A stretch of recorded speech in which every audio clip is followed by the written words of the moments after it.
Hello, and we are live. Awesome. Okay. Hello. Welcome to the Katie Halper Show. I'm Katie Halper, and we have a great show for you today. I'm joined by, this is not Leslie Lee, actually. This is Sam Alcoff. Hi, Sam. Thanks for joining us. Thank you, Katie, and welcome to all of our listeners and viewers from around the world.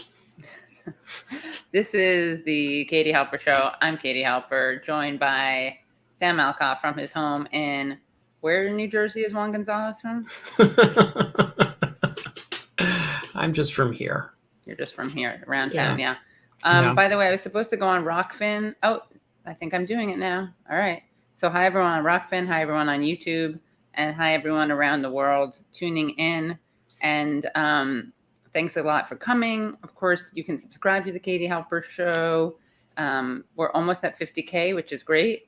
Of course, you can become Patreon supporters, patreon.com/the Katie Halper Show. And boy, oh boy, do we have a good show for you tonight. So first, we're going to be talking to Kevin Pina about Haiti, which is not getting as much attention as it was before. That tends to happen to things in the news, though. And then we're also going to be joined by Steve Donziger. And he's been on the show before, and he's an update for us about what he's going to do now that he's been found guilty of 6 counts of contempt. And then we're going to talk about some, other things that are going on. But Sam, how are you? How was your week? My week was really good. I actually got a chance to talk to Kevin before the show, and Great. I generally find Haiti to be kind of a confusing subject. There's a lot to unpack. There's a lot going on, and he was explaining and clarifying a lot of stuff to me. So I'm really looking forward to that part of the conversation, as well as what's happening with Donziger. Yeah, I spoke to Steve before the show, not as recently as you spoke to Kevin, but now I'm just like competing with you. Like I too spoke to guests. Yeah, hold on, taking a sticker off of the water bottle. Yeah, keep going. Okay. Well, I can compete with you because I've also been locked in my house for like hundreds of days, just like Steven Donziger. So I can one up you on that. Oh, okay.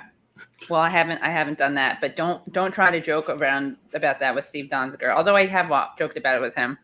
I think I joked about how sick of him his family must be. And what did he say? He cried. Oh, and I felt bad. I'm just kidding. He didn't cry. I never would have said that. Guys, this is a family show. Yeah. But you have to have a sense of humor, obviously, if you're Steve Donziger. You can tell he has a sense of humor. Well, you either have to have a sense of humor or a rich appreciation of Kafka. Right. Or both. Like, yeah. You have to have a sense of Kafka. Hopefully, New term. So are we? Yeah. Should we just get into it, as the kids say? Yeah, we'll get into the interview, right? Then we can do some stories after because we're running late. Or should we do which do you want to do first? I want to be the sidekick to your superhero. Right. Sam happens to produce in real life. I'm not saying when or where or anything, but so I'm being what do I have, like performance anxiety or something, I think. So let's just do it. Let's just get into it. We're gonna start with our interview because this guy is a real gem. Really excited to be joined by him. He's like a real wealth of information. Kevin Pina is an American journalist, filmmaker, and educator who serves as a country expert on Haiti for the Varieties of Democracy Project, which is sponsored by the University of Notre Dame, Center for Research Computing, the University of Gothenburg Department of Political Science, and the Helen Kellogg Institute for International Studies. He's also from the Haiti Information Project, and he is a filmmaker, and his films are great. And he lived in the neighborhood where the president in Haiti was assassinated when he was a journalist, and he can be followed on Twitter at Across Mediums. So, without further ado, Kevin, welcome. Hey, thank you. Thanks so much for having me, Katie. Hi, Sam. Of course. Hey, welcome back to the show. Thank you. Thanks for coming on. And folks, if they want to kind of follow along and do a little bit of research, be sure to check out Haiti Information Project on Twitter. It's Haiti Info Proj, HAITI-INFOPROJ. Search the timeline. We've been doing it a decade, and I work with citizen journalists in Haiti who I send cameras to and buy phone time, and they're out there in their neighborhoods and in the streets chronicling reality. And so my hat's off to them. I got to give a shout out to all those folks in Haiti. Actually, so before we get into what's happening in Haiti and the history, how did you get involved in Haiti? Oh, I as a documentary filmmaker, I had spent time in El Salvador and had met Archbishop Romero before he was assassinated and killed. I produced a documentary called "In the Name of Democracy" about U.S. foreign policy there. And I was sort of intrigued by this liberation theology priest who was running for the presidency in Haiti, Jean-Bertrand Aristide.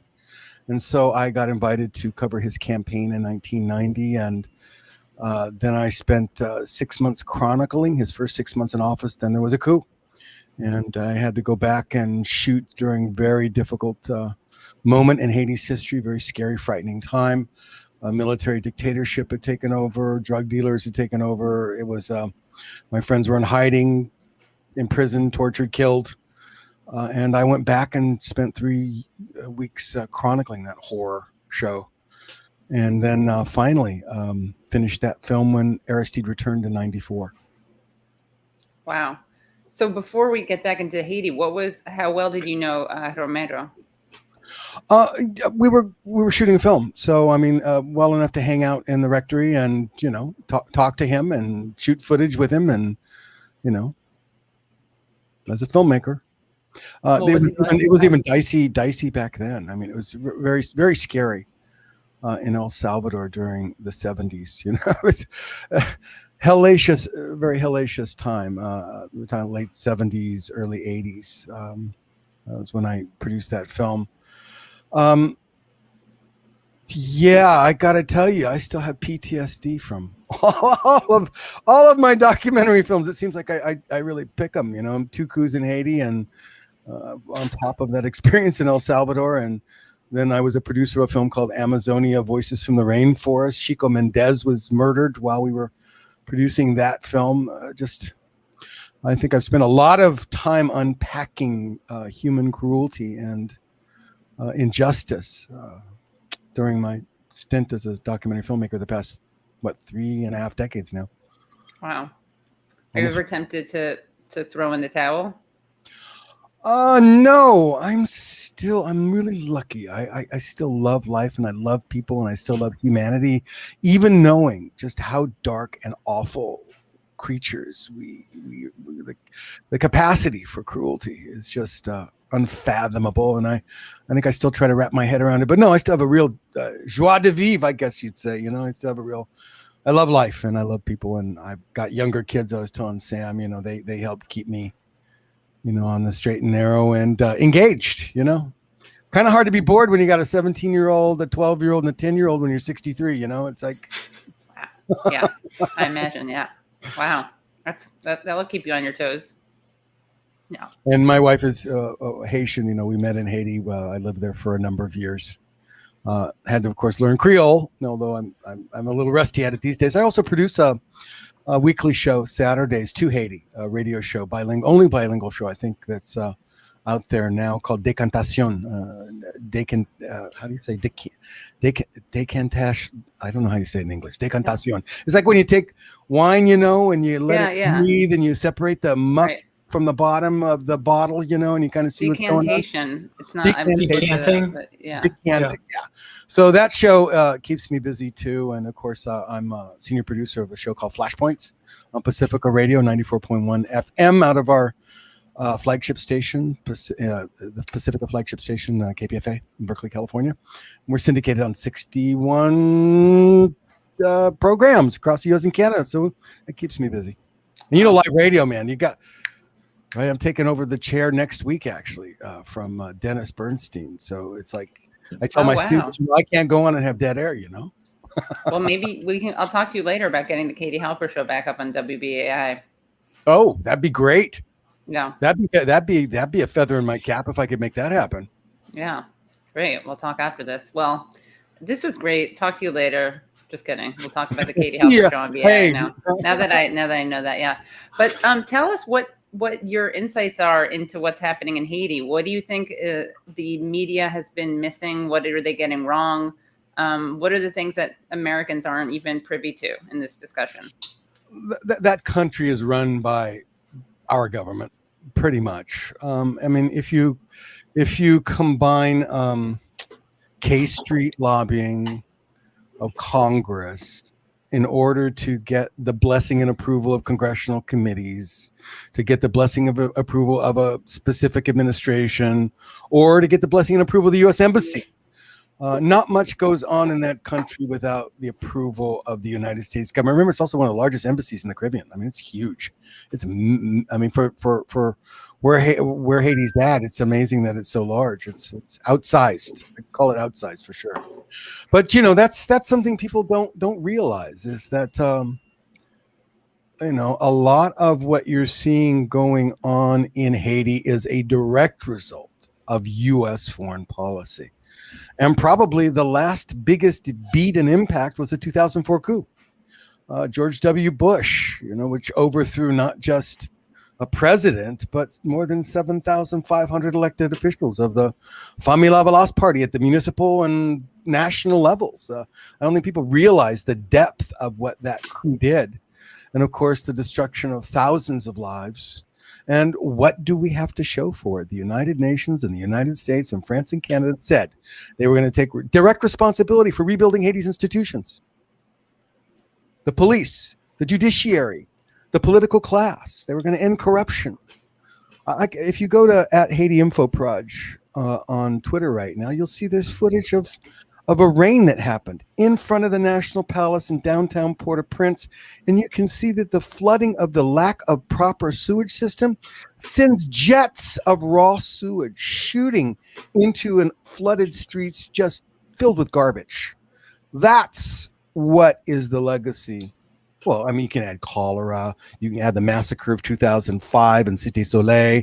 You can add killing protesters, cholera protesters in the streets who were then correct in accusing the United Nations of being responsible. More than 10,000 dead. I mean, and then 200,000 people killed in 2010.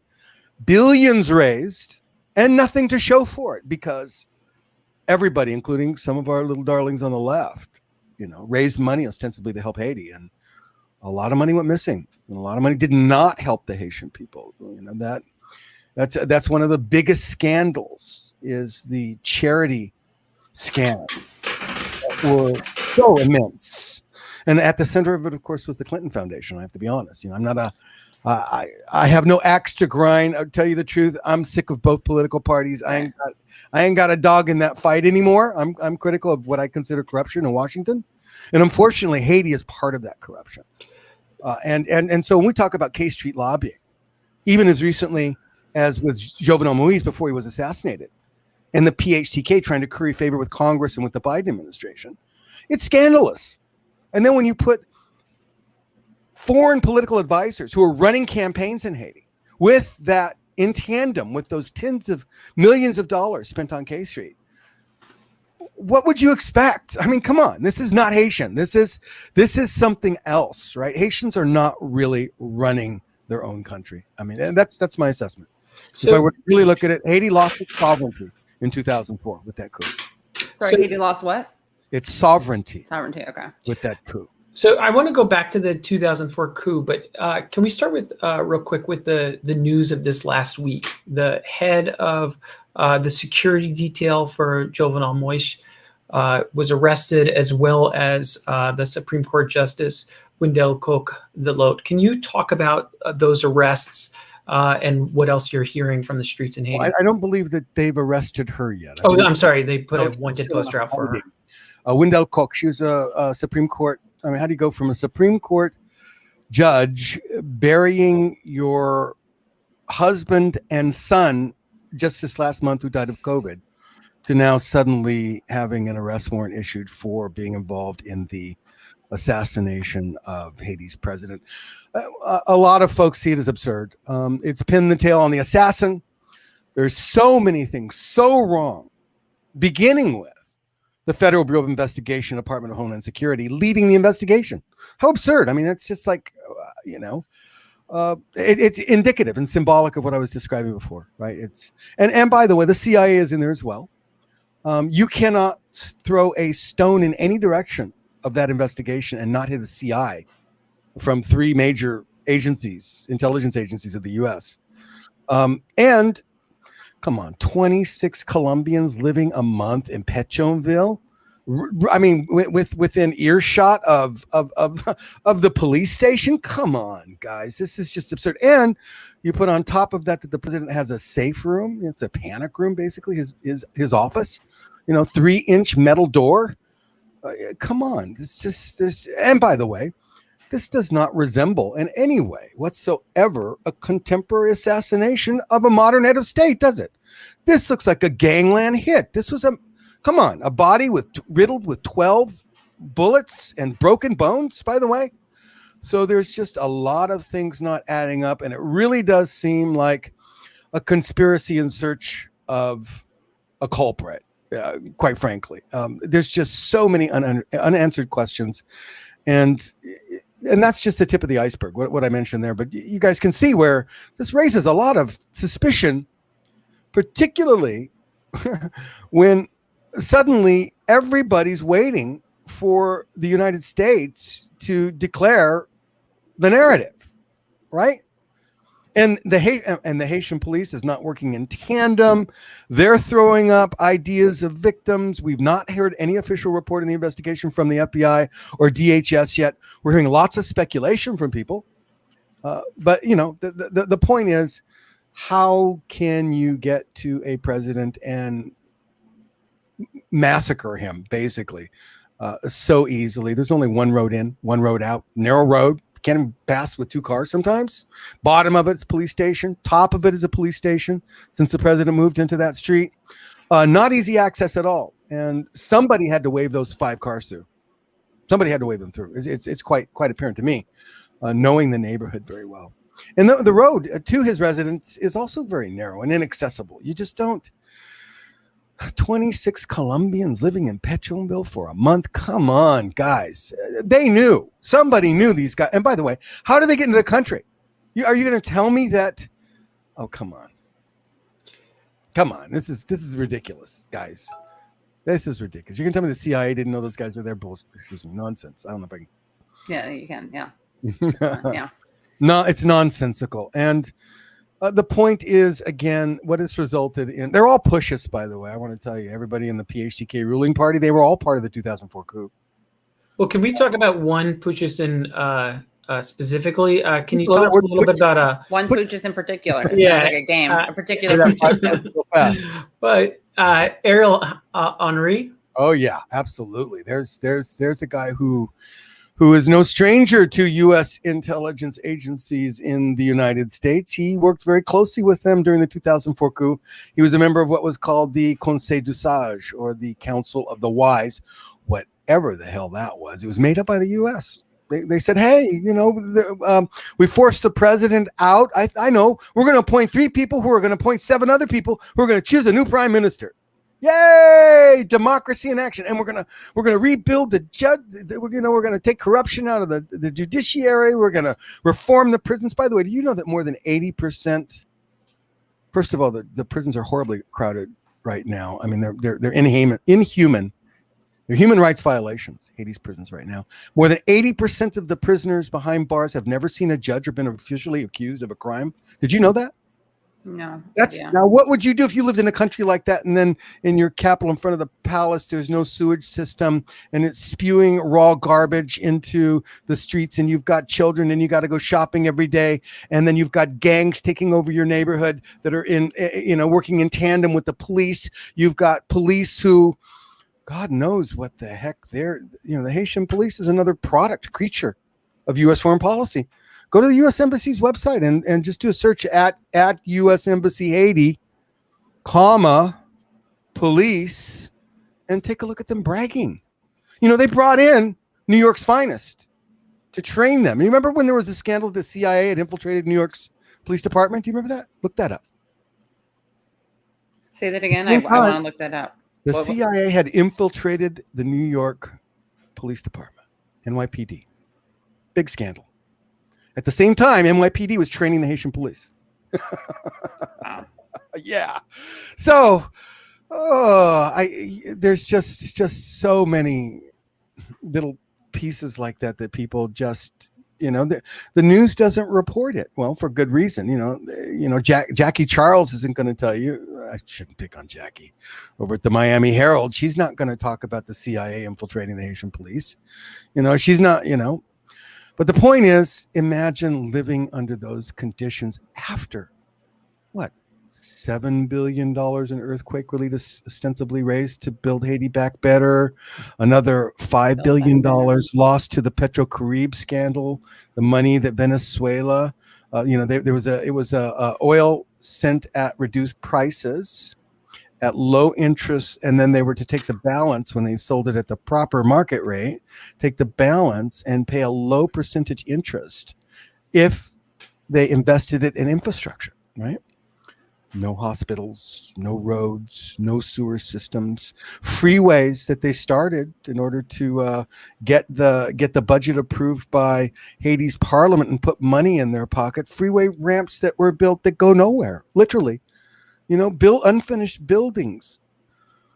Their schools are dilapidated. They're falling apart. Haiti's educational system barely operates. The economy is a shambles.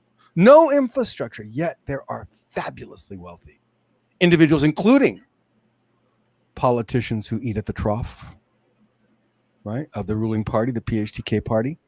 And there are American business partners who also pull a lot of money out of that country. That is not a poor country.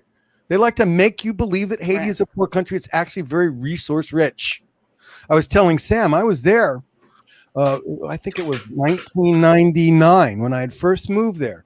U.S. Marines came in, surrounded a mountain in northern Haiti near Cap Haitien, brought in huge helicopters, dropped earth movers, leveled an entire mountain, took the entire top off the damn thing, and just literally took it and took out tons of iridium.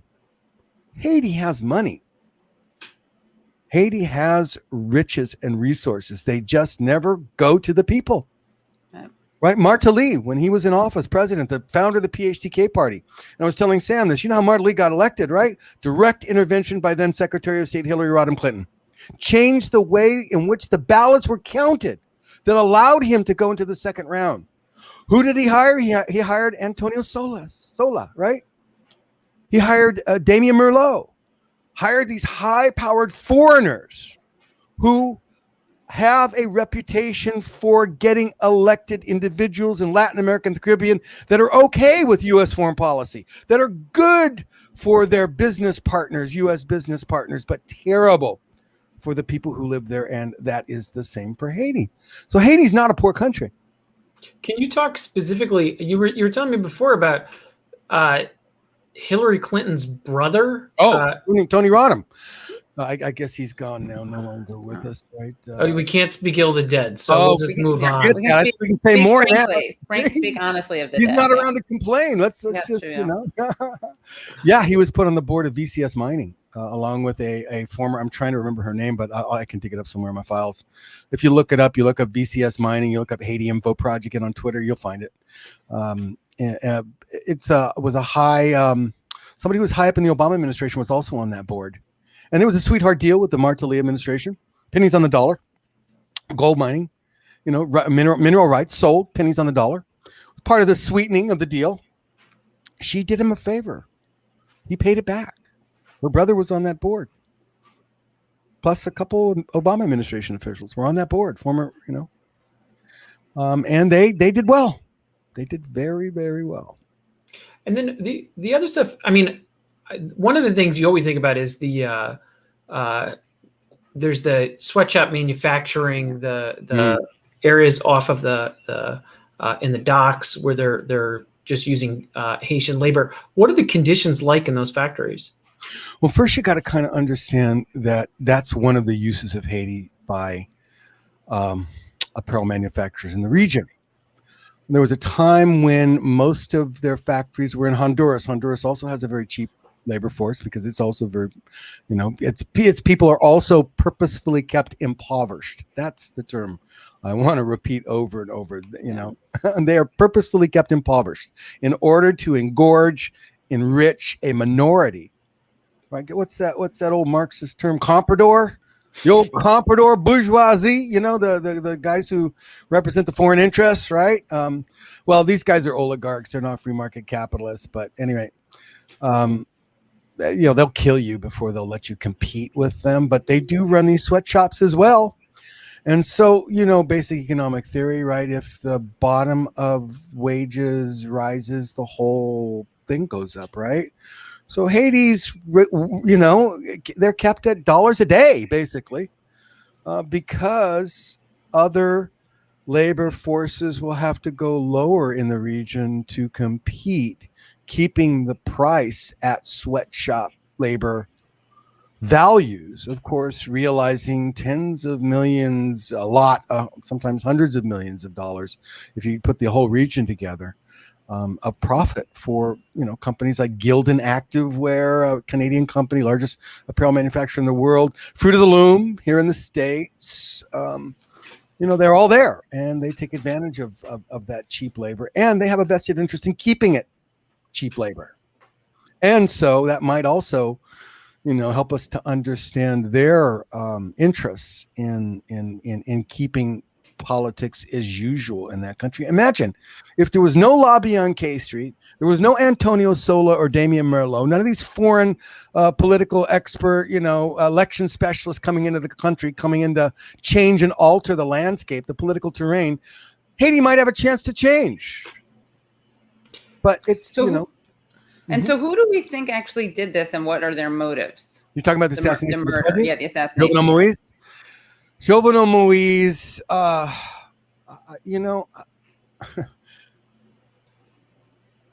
I'm not going to speculate, but I will say that his death conveniently, like when you're playing chess and you're losing, you throw the board up and the game, that game is gone.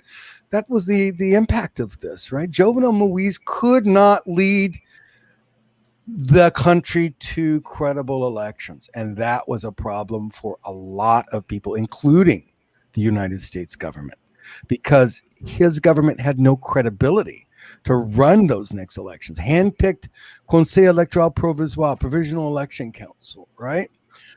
And by the way, Ariel Henry's government is universally rejected by the current opposition.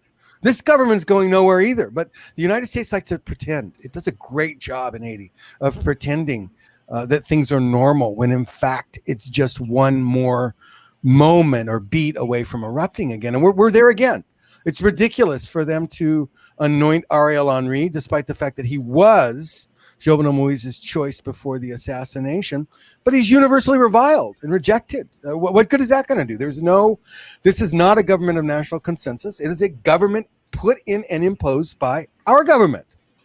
It does not represent, it has no legs in the population. It has no support on the ground. It is largely, again, a U.S. creature. And so it's not a question of if, and I say, over the years, I've said this so many times and I've been right, because I guess it's easy with Haiti. If it's not a question of if, it's when, it's going to blow up again. And I think it's going to be relatively soon. I give this government of Ariel Henry about 6 months at the most. Others, Haitians, a lot of my friends in Haiti are giving a lot less, but I'd say, 6 months till the U.S. Embassy has to change its shirt again. So you have this kind of a murky relationship between the gangs, the G9, the paramilitaries, and before Moise was killed, you had the rise up of barbecue. And could you talk a little bit about who barbecue is, where he comes from, and I laugh because there's one of my colleagues out there who's proliferated. He probably saw that that debacle on Amy's show that happened. One Haiti segment that went sideways over this discussion. I'm just going to say this. Jimmy Sherry's there, a.k.a. Barbecue, former policeman, campaigned for Michel Martelly, still maintains ties with Martelly, is seen.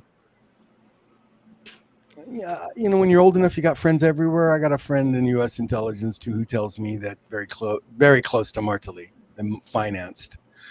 Certainly played ball with Jovenel Moise. It was under Youth, former Prime Minister's youth under Jovenel Moise's regime that the G9 was formed, right? It's a confederation of gangs. We have seen those gangs work closely with the police against protesters, to shoot at crowds, help police to arrest and detain people. And when you're arrested by a gang, I mean, for protesting, it kind of says a little bit of something about that relationship in your government, right? So those are common facts. And again, go through our timeline at Haiti Info Proj. Use the right search terms. You can find anything, right? It's all about the terms. Put in at Haiti Info Proj, put in gangs, put in comma arrest. You'll probably come up with some of that footage that I have shot by some of our citizen journalists, surreptitiously through their windows of gangs operating closely. Those gangs who are part of Sherry Zare's gang. Listen, I remember when the guy was posing with guns. The guy likes to pose in front of his car with guns, right? You know what kind of folks those are. A lot of compensation and stuff going on there. Not terribly bright in my book. And now, of course, 1 week he's talking revolution, and then last week he held a protest and he was, condemning Jovenel Moise as a criminal and a dictator. And then last week he's holding a eulogy for the guy and crying on camera. He's very open-minded. Very, but you got to look at what his role's been. I don't listen to the narratives. I look at what people's trajectories are and what the outcome is. And what the outcome is it has cleared entire swaths of population out of poor neighborhoods that supported the opposition, who've been driven into the countryside. You cannot hold an opposition protest in Haiti today because of the role of Jimmy Sherry Zare and the G9. And that should speak more loudly than any other, speculation about who this guy really is. Look at the outcome. Look at what it has done on the ground. It has terrorized the population. It has terrorized those neighborhoods. It has displaced populations in areas that are known to support Lavalas, that are known to support the more conservative opposition elements, but primarily Lavalas. So, when Jimmy Sherry Zare says his affinity is closer to Aristide and Lavalas, I got to laugh. It's like, oh, okay. All right. And it seems like he has no dearth of people willing to do PR for him. But again, look at the role. And I'm gonna say that Las Vegas bookmakers would do well to start taking bets on how long he's going to hang out and how long, before that gets taken care of in a mysterious way, as things often do in Haiti. So I want to get to Lavalas in a second, but before we do, the amount of wealth in Haiti cannot be overstated, because in the corporate press, it's really presented as both there's a gravy train and destitute poverty everywhere. It sort of doesn't make sense. And you were talking about the money in remittances. And I think for extraordinary Haiti's remittances during the pandemic, even. Remember, people were laid off work in the United States and Canada, and the economy was shutting down. And still, Haitians, family and friends sent, I think it's going to top $5 billion in 2020. It's going to be almost 50% of the GDP of that country. And now here's the tragedy of it. While we're sending money to keep the people we love alive, right, families alive and viable, they have to buy staples: rice, beans, cooking oil, right, tomato paste, all that stuff, the stuff that we might take for granted. Well, everybody buys those in Haiti, and you can only get them from one or two families who have a monopoly on the importation of those staples. And so that's why you have fabulous billionaires, right? Fabulously wealthy individuals who fly to Miami on the weekends in their private jets to shop in a sea of poverty, of purposefully impoverished people. And what keeps that system going? See, these guys, they're not free market capitalists, but they pay K Street firms to cast them as the private sector, they call them. Well, and they're adoringly called the private sector, right? Almost with adoration. And they're called the motor of economic development. Well, nonsense. These guys are monopolists. They are not, there's no middle class because of these guys. There's no competition because of these guys. They are basically overseeing a prison where people can only buy what they need to survive from them. And K Street keeps it going.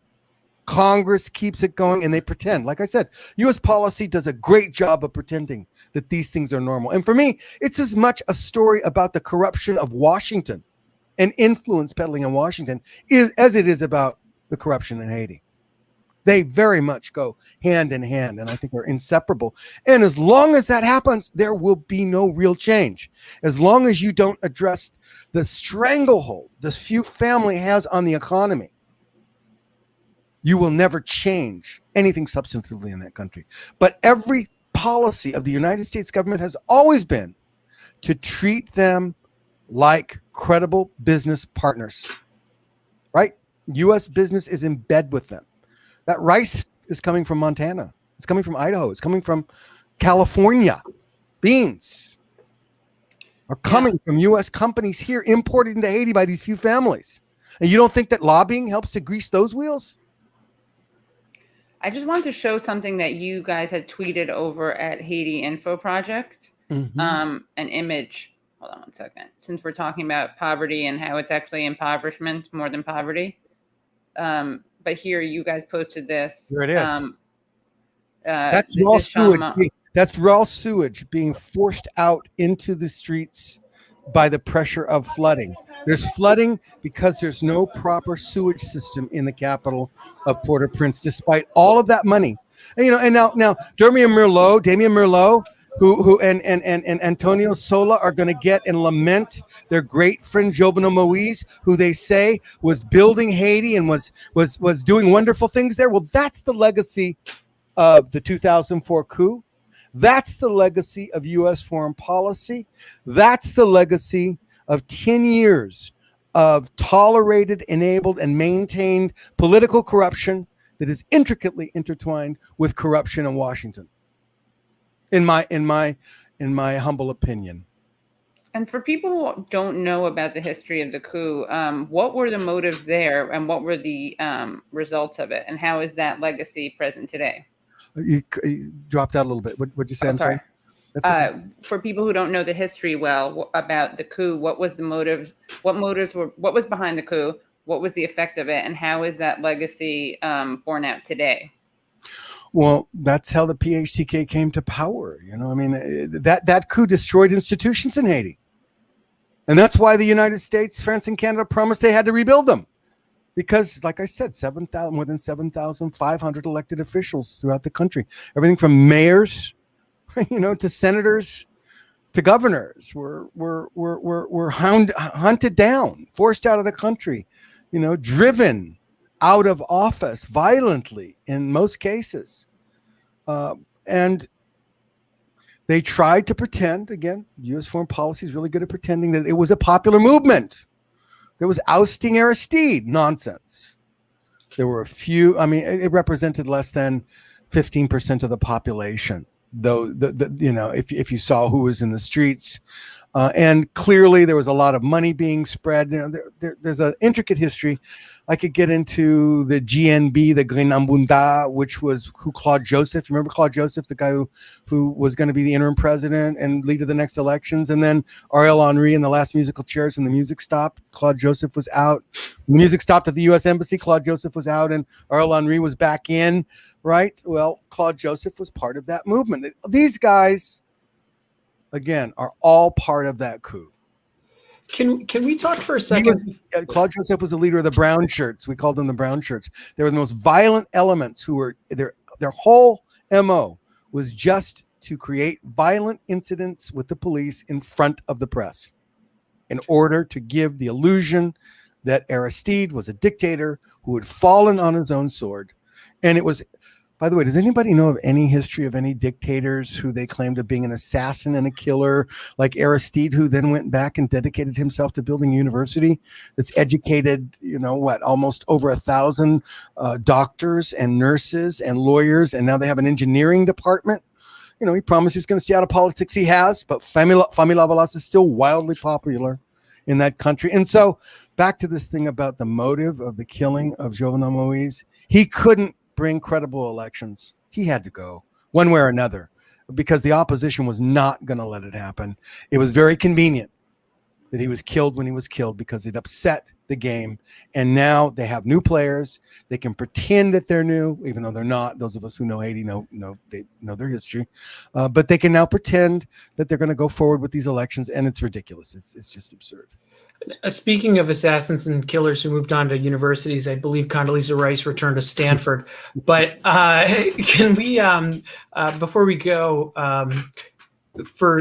especially for an American audience that is not as familiar with Haitian history, can you talk a little bit about Lavalas and Aristide's return and where you see the future of what's happening in Haiti coming from the opposition? Well, I think that a lot of what happens on the ground is about keeping Lavalas out of power again. That was certainly what the purpose of the coup was to remove them from power, and everything that has happened in U.S. foreign policy, including bringing in the current PHTK, all of them, again, made up of coup plotters and part of the coup in one way or another, including working with U.S. intelligence agencies, on the ground in Haiti. There's a lot of... You guys have to give me some more time sometime, and I'm going to give you a brief a history of the CIA in Haiti and in its internal political affairs over the last 3 decades. Something that I've done a lot of intimate study of and documentation of. But I digress. Lavalas is still very viable. It's the 800-pound gorilla in the room. Nobody wants to talk about it, but they have a very different view of what should happen. They don't want a president. They don't want elections. They want a government of national reconciliation where the major political parties and institutions in the country are at the table. That then will focus on rebuilding Haiti's institutions, right? Just stopping it, getting in there, intervening. If the U.S. wants to get made to really make some change, not to keep this nonsense that's been going, but to really make some change. Take 2-3 years is what they're talking about. Rebuild Haiti's institutions, a new election council, and then and only then can you possibly have free and fair elections free of foreign interference. Again, K Street, Sola, Merlot, and innumerable other political operatives, foreign political operatives who intervene in Haiti's political landscape on a regular basis. They got to go. And what can American citizens, progressives, leftists, what can we do? Well, since it's not like texting, there's a great organization called the Haiti Emergency Relief Fund. It's one of the few organizations that I will actually work with because they actually let Haiti set the priorities in their neighborhoods of how they're going to be helped and what that help is going to do. I give to them regularly. Danny Glover's associated with that. He's on the board. My good friend, civil rights attorney Walter Riley, is the head of that organization. Our organization, we deal with citizen journalists, right? I've got a network of people all over the country with cameras. I send phone cameras. I buy people, phone cards and keep them charged. And when I can, I try to also keep people sustained. It's not easy. So if you want to support information, you can help us to continue to get the word out, enabling Haitians to tell their own story with their own cameras and their own voices. Certainly Haiti Emergency Relief Fund. You can go to HaitiSolidarity.org. That's another good organization here in the Bay Area. They just did a banner drop. Yesterday was the 106th anniversary of the U.S. occupation. 1915, is that right? You have to help me with the math.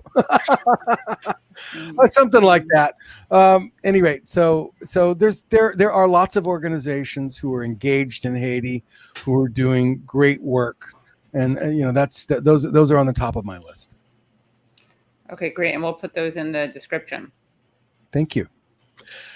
So and stay informed. It may not seem like our problem, right? But the truth is, I hope that I've made a strong case to say that Washington has a tremendous influence, an outsized influence, should not have the influence it has in the political future of Haiti. It has played its game.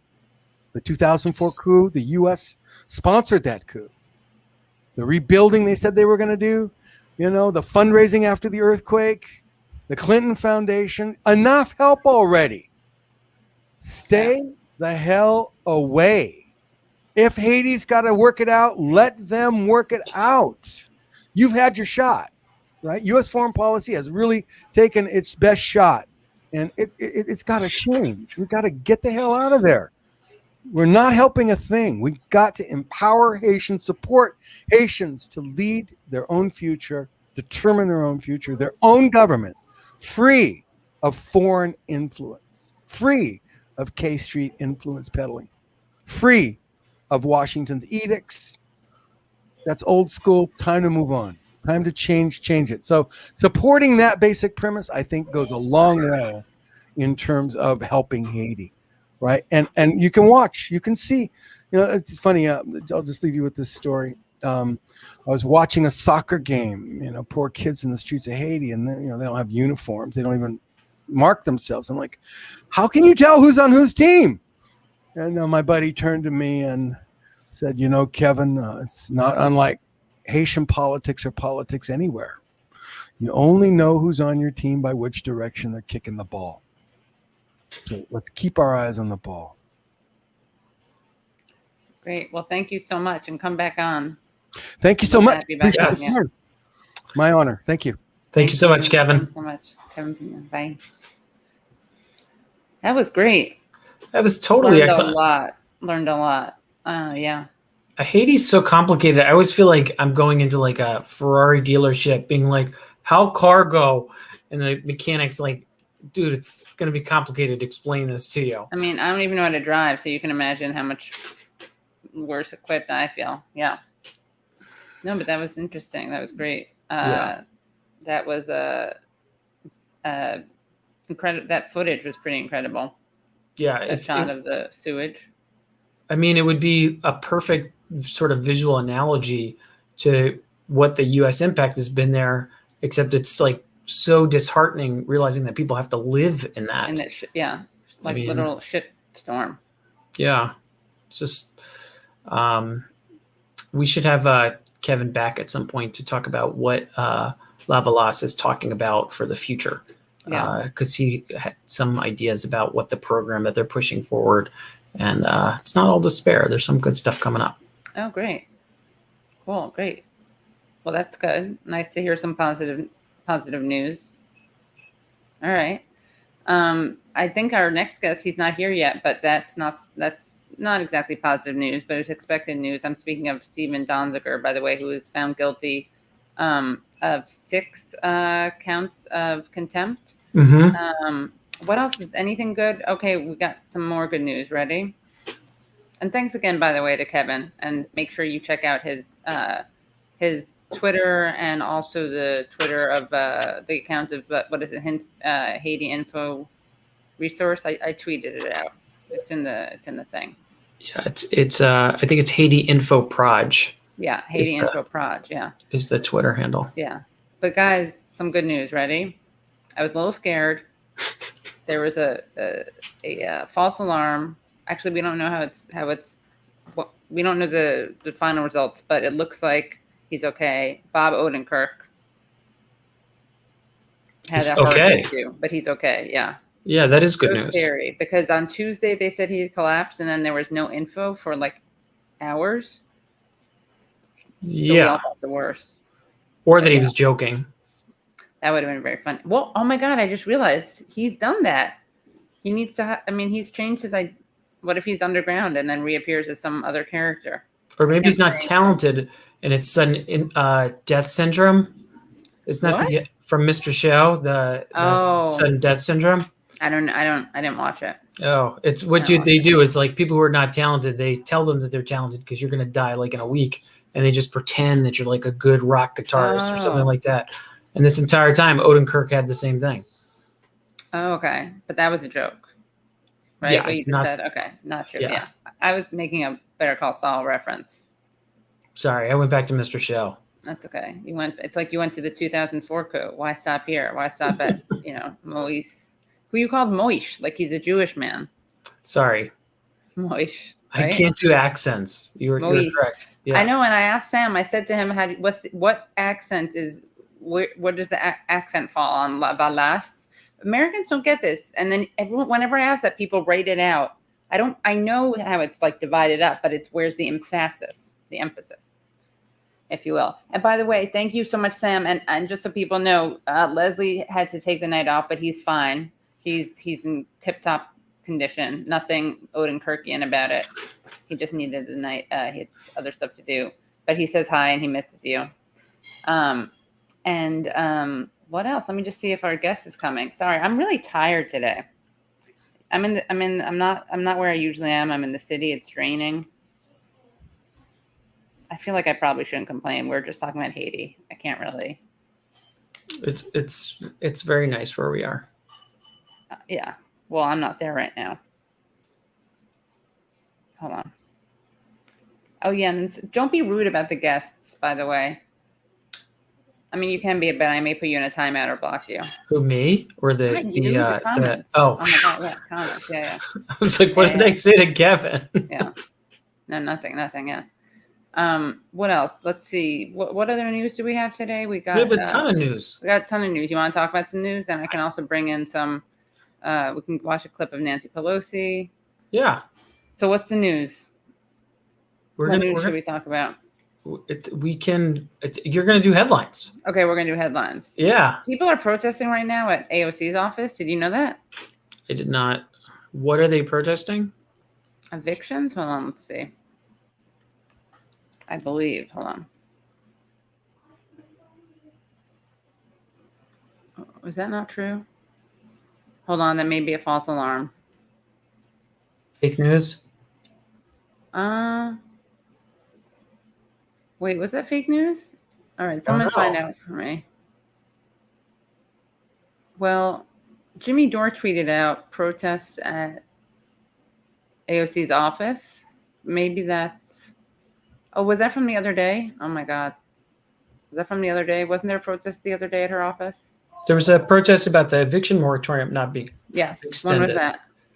And Susan Sarandon was there. Yeah, but... When was that? That was yesterday. Or the day before. Yesterday. All right. Yeah. How was that? Do we know anything about it? How'd it go? Are the evictions over? I don't think the evictions are over. I don't know if I would pin responsibility on AOC, but they want people. Certain people just want to blame AOC for everything. Yeah. It's like somebody was saying that she owned the bar that she opened. Okay, yeah, that was embarrassing, guys. It's not true. It's just not true. Yeah. Thank you, Brian. Yeah, not true. So, guys, no fake news. I get it. People are angry. Don't make stuff up, though. Yeah. Also, don't lose like your. Well, no, Sam, we shouldn't do this. We can't chide. This is it has like the opposite. If it backfires, we can't chide too much. Well, I'm not going to chide, but there's other. Yeah, there's a lot of your default is chiding. That's true. I'm feeling a little chided right now. Trying to show, not tell. Yeah, but I think you have other terrible politicians in New York City to protest. Like, I don't understand why people don't protest Hakeem Jeffries like every oh my God, the worst 5 seconds. Yeah, we should set up tent. We should set up shop. Occupy Hakeem Jeffries. Yeah, we should. Yeah, I would. I cannot. As much as I don't like the trifecta of Pelosi, Hoyer, and Clyburn, the next set of ghouls waiting in the wings, led by Hakeem Jeffries, it's like, oy. Oh, indeed, yeah, not good. Very bad ghouls. Yeah.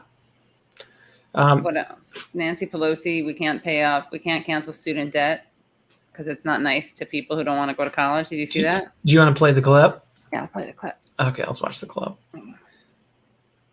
Terrible. Let's see. I thought I had it. 1 second. Who tweeted it out? Okay, I got it.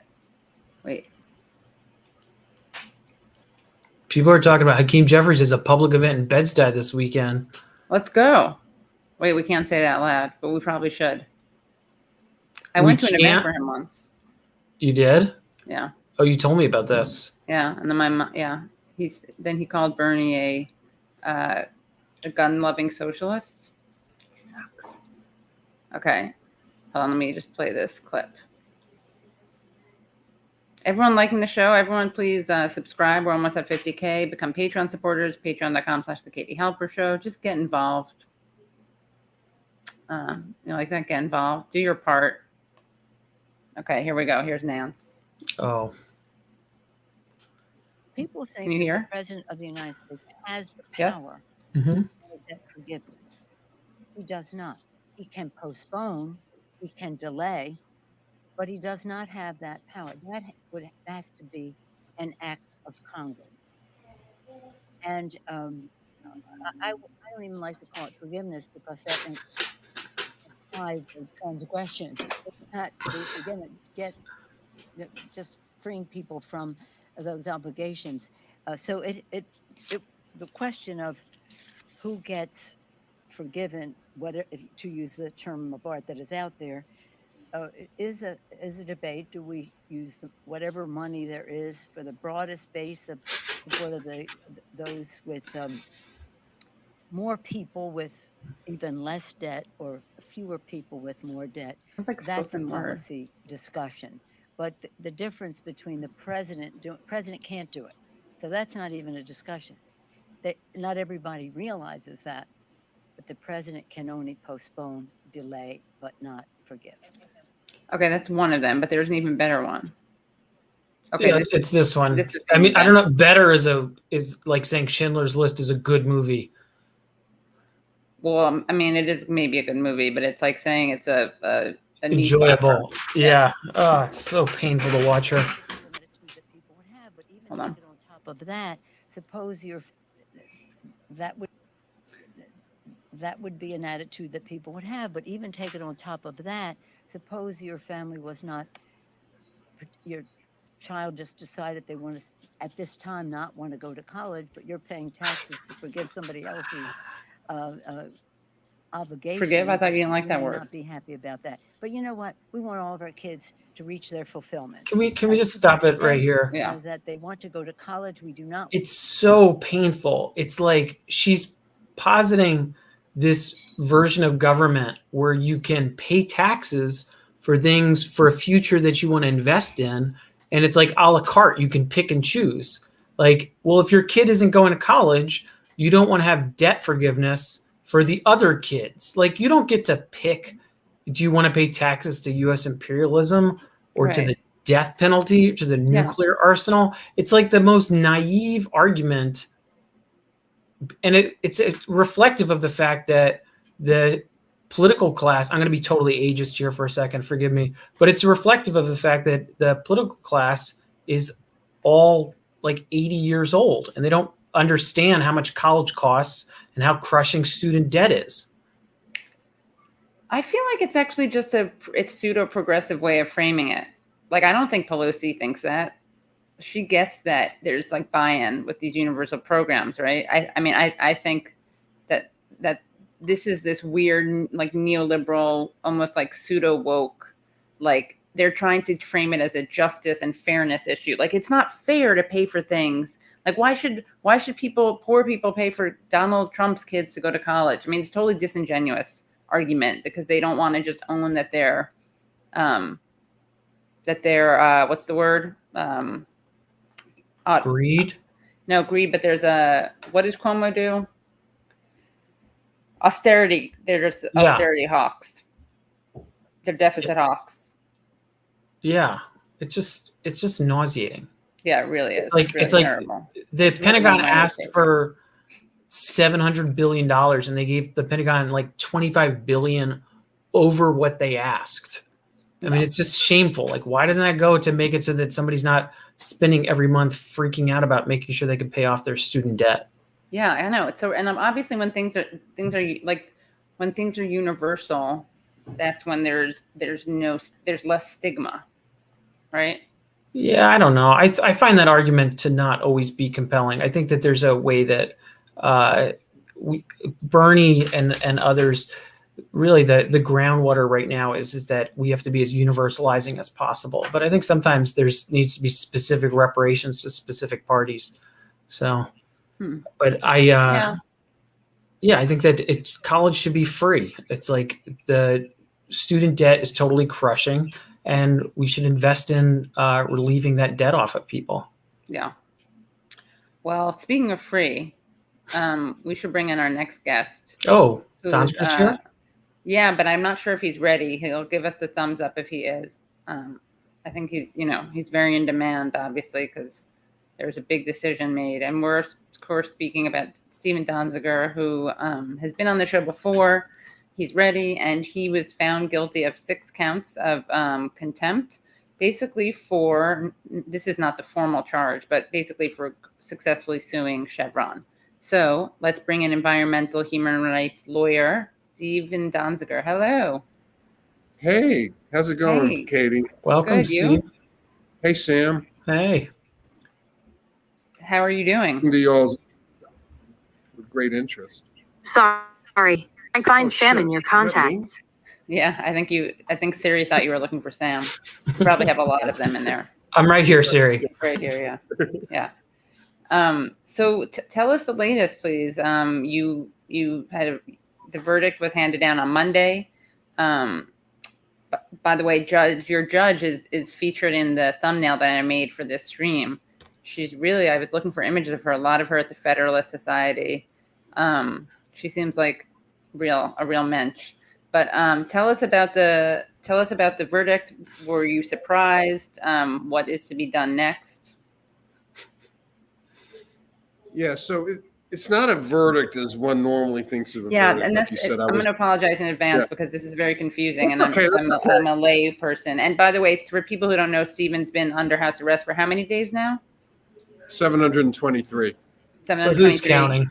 But who's counting? And this Exactly. It's the one thing in my life I'm actually right into the counting of. It's crazy. And this is because he helped successfully sue Chevron, which poisoned the Ecuadorian Amazon waters back when it was Texaco. Right.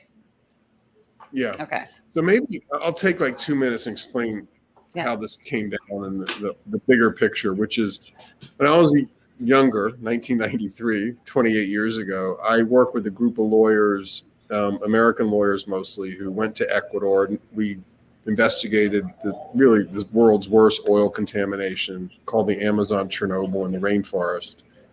Texaco had been operating there for 25 years. They left 1,000 open-air toxic waste pits. They ran pipes from the pits into rivers and streams that local communities were drinking water out of. And they, in a few short years, they took a beautiful ecosystem and completely wrecked it with poison and with, toxins and with heavy metals. There were literally lakes of oil on the ground of the rainforest. And people were suffering, dying, and living in abject poverty, and their cultures had been destroyed, and their health was under threat. And we decided to do something about it, so we brought a lawsuit on behalf of 30,000 affected people. We brought it in New York. Chevron, then Texaco, fought for 10 years to move it to Ecuador. They had basically deliberately dumped this waste with impunity for 25 years. So they thought they could just engineer a dismissal of the case. We started working with a fabulous group of Ecuadorian lawyers, and 8 years later, we won a historic judgment against them for almost $20 billion. It was later reduced by Ecuador Supreme Court to $9.5 billion. But it was a great victory. Rather than pay the judgment, Chevron tried to turn the tables on us, and they hired 60 law firms, used 2,000 lawyers to basically go after me and other lawyers who won the judgment, working with the indigenous peoples down there. One thing led to another, and I've been dealing with this for 10 years in the very U.S. courts that they had not wanted the original case to be tried in. There's a particular judge here in New York, Lewis Kaplan, who is a former tobacco industry lawyer. He's totally tied into the pro-corporate right-wing elements of the federal judiciary. And he's worked with Chevron's lawyers at the Gibson Dunn law firm to try to basically destroy my legal career and I think destroy my life. He denied me a jury in a civil fraud lawsuit. Chevron paid an Ecuadorian man $2 million, brought him up here, coached him for 53 days to lie. He testified falsely that he was in a meeting where I offered a bribe to the trial judge. Completely false. But Judge Kaplan credited this man's testimony and again denied me a jury and just found I had committed fraud in Ecuador. I will say that the judgment that we won has been validated by 28 different appellate judges, including the Supreme Courts of Ecuador and Canada. But this one U.S. trial judge thinks he can just overturn Supreme Courts of sovereign nations. And Kaplan has used his own decision to abuse his power, manipulate the judicial system, and harass me for years. I mean, he's basically ordered me to pay Chevron millions of dollars. I don't have the money. Chevron took my life savings from my bank accounts. They then, under the preposterous theory that I had hidden money somewhere, they claim they should get access to my computer and cell phone. But of course, what they really wanted was information about our strategy to enforce the judgment against their assets in Canada and other places. So it's also illegal. I mean, it's protected attorney-client privileged information. I appealed that order. While I was appealing Kaplan's, what I thought was his unlawful order, he charged me with criminal contempt of court while I was appealing the lawfulness of the order I didn't comply with. He took the charges to the U.S. attorney here in New York, the Southern District of New York. They rejected the case. It was bogus. He then proceeded to appoint a private law firm to prosecute me in the name of the public. The law firm's called Seward and Kissel. It turns out Chevron is a client of the law firm. Kaplan then ignored rules requiring the random assignment of criminal cases, and he named Preska to preside over my contempt case. She's a leader of the Federalist Society. Chevron is a major donor to the Federalist Society. So my prosecutor was a Chevron lawyer. My judge had financial ties to Chevron, and the government was not prosecuting me, and hence they proceeded to lock me up. I'm the first person in American history charged with a misdemeanor, federal misdemeanor, with no criminal record ever held pretrial for even a day. It'll be 2 years on Friday of next week, a week from today. It's pure punishment, pure retaliation. But the real scary part, beyond the fact that I'm dealing with this personally, along with my wife and 15-year-old son, the real scary part is the way a private corporation, in this case Chevron, has been able to wrest control of the machinery of the public prosecutorial function and take it over and use it in its own private interests to deprive me, their biggest critic, of my liberty. And of course, it's bigger than me. I mean, what they really want to do is not pay the people they poisoned in Ecuador by locking me up, because I've been an instrumental, leader and driving force of the fundraising and the legal strategy and hiring lawyers in other countries. They took my passport. And by the way, on top of locking me up, and I have an ankle bracelet, which I wear on a 24/7 basis, they impose an $800,000 bond on me. I challenge anyone to find a bond in any misdemeanor case in the federal system. There's never been a bond, or if there has been, it's been like $1,000, $2,000. And her hope there was I wouldn't be able to come up with the money, and she just put me in jail. Preska I'm talking about. But luckily, I had people I know, who back this cause, post the bond for me.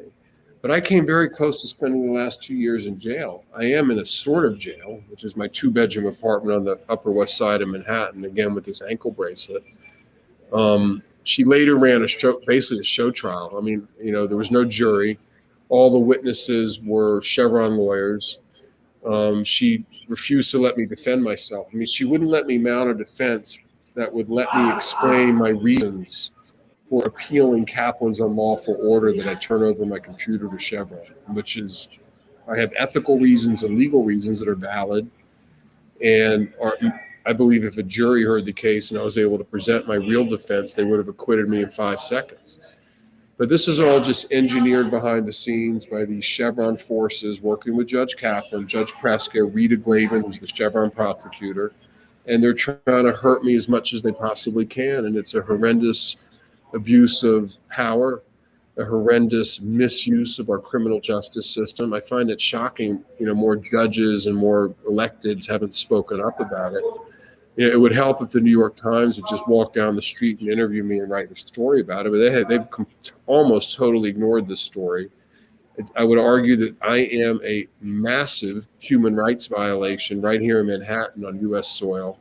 Times covers, appropriately covers lawyers being jailed in Turkey and Saudi Arabia and Russia and China, human rights law.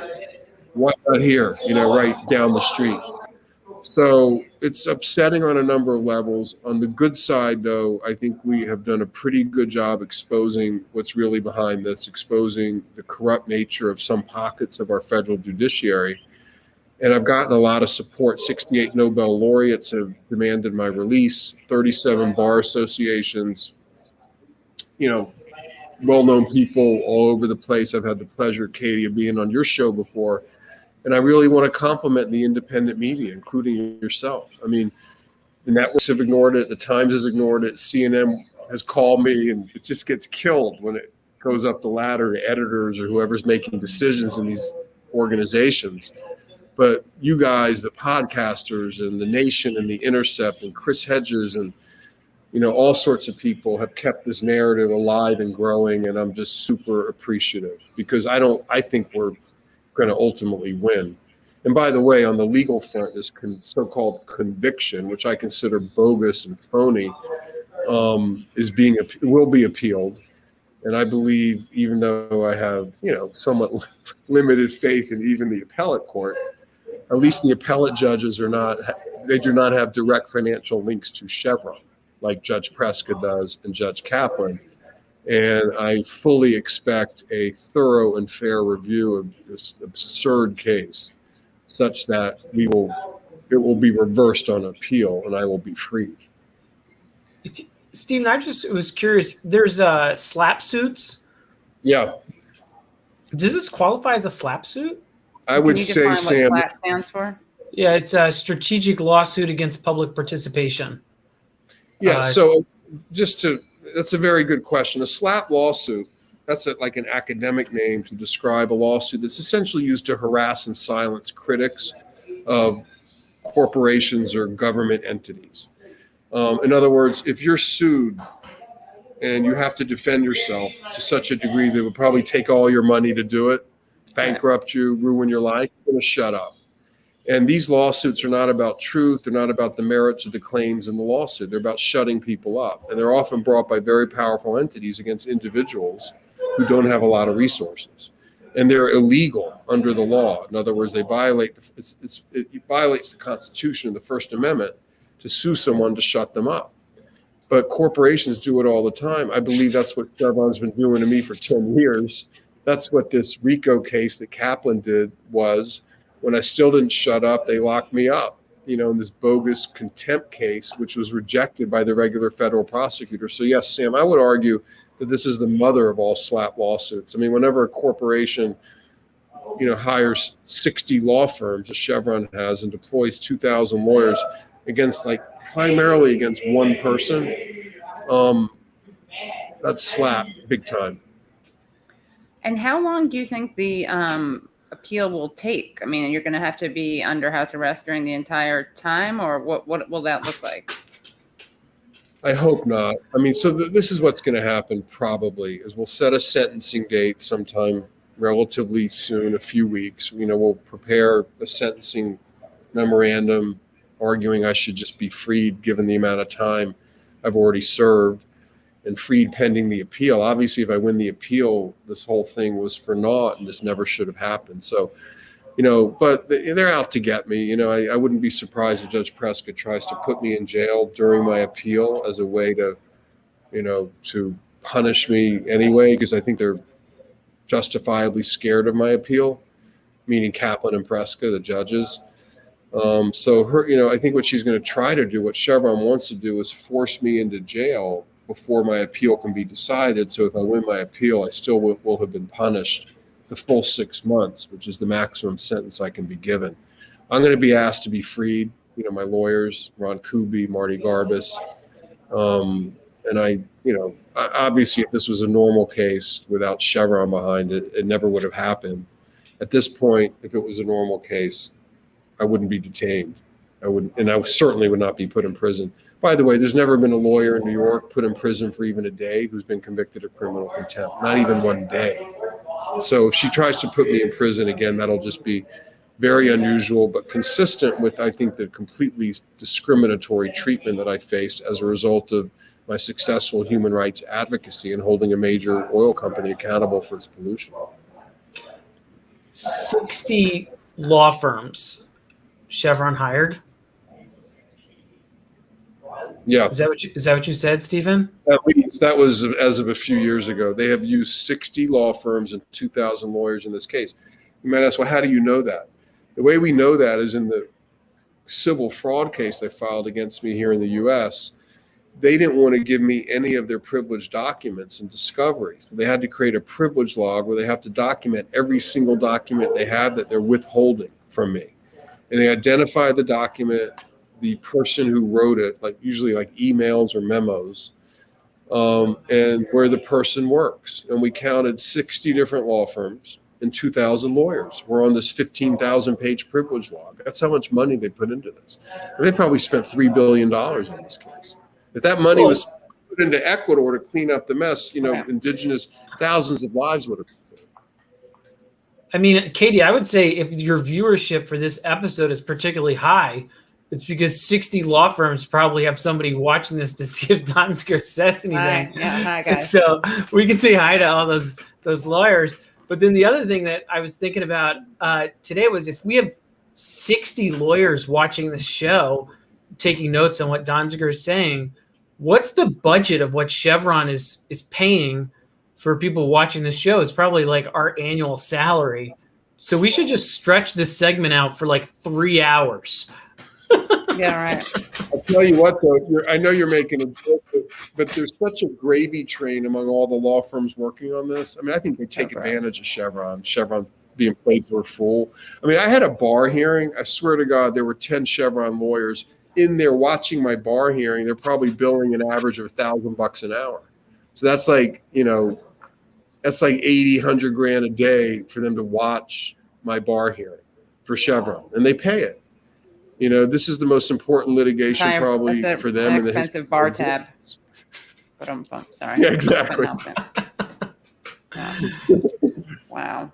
I just wanted to show. If you're a lawyer, you're a law firm, billing literally $100 million a year, $200 million a year for your biggest client, you're never going to advise your client to settle the case. I mean, you're going to say, let's keep going, let's keep going, let's keep going. Yeah. And I'm like the perfect foil, right? Because I'm effective enough to deal with it, but not effective enough to actually force them to pay the people of Ecuador.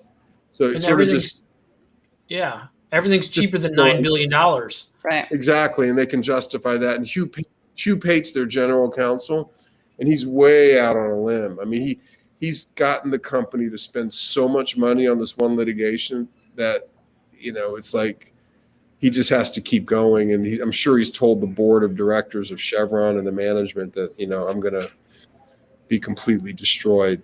Just bear with him, because you can't at this point when you spent that much money just sort of say, oh, let's settle the case. You got to just keep going and going and going. And that's the mentality. They don't know how to climb back off a limb. Right. Can you talk? So here's a picture of you. Can you talk about this photo where this was taken? Sure. This was taken on I guess I count pretty well, October 21st, 2003. On the very first day of the trial against Chevron in Ecuador, where they wanted the trial to be held. They insisted the trial be held here. They accepted jurisdiction. And this is in the town of Lago Agrio. What's interesting about this place is it's the place that Texaco found its first oil well in the Amazon. It's called Lago Agrio number 1. And the reason this town exists in this location is because that's where they first discovered oil. So they built a town around it. By the time we showed up 25 years later, there were maybe 20,000 people living there. And the Kofan indigenous group, it's their territory, have been displaced deep into the jungle.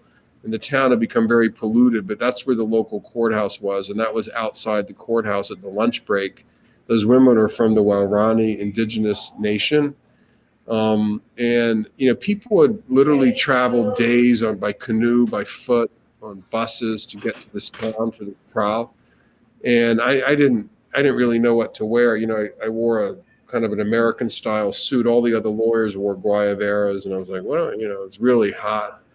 But I have to say, the intensity of the emotion outside, the channeling of the hope that they put on the shoulders of the lawyers was wild and scared the heck out of me, because I never really knew if we could deliver a result. We were up against so much power, but just the process of forcing Chevron to stand trial was such a measure of accountability and satisfaction for people in the picture who had been completely screwed over for 3-4 decades by that point.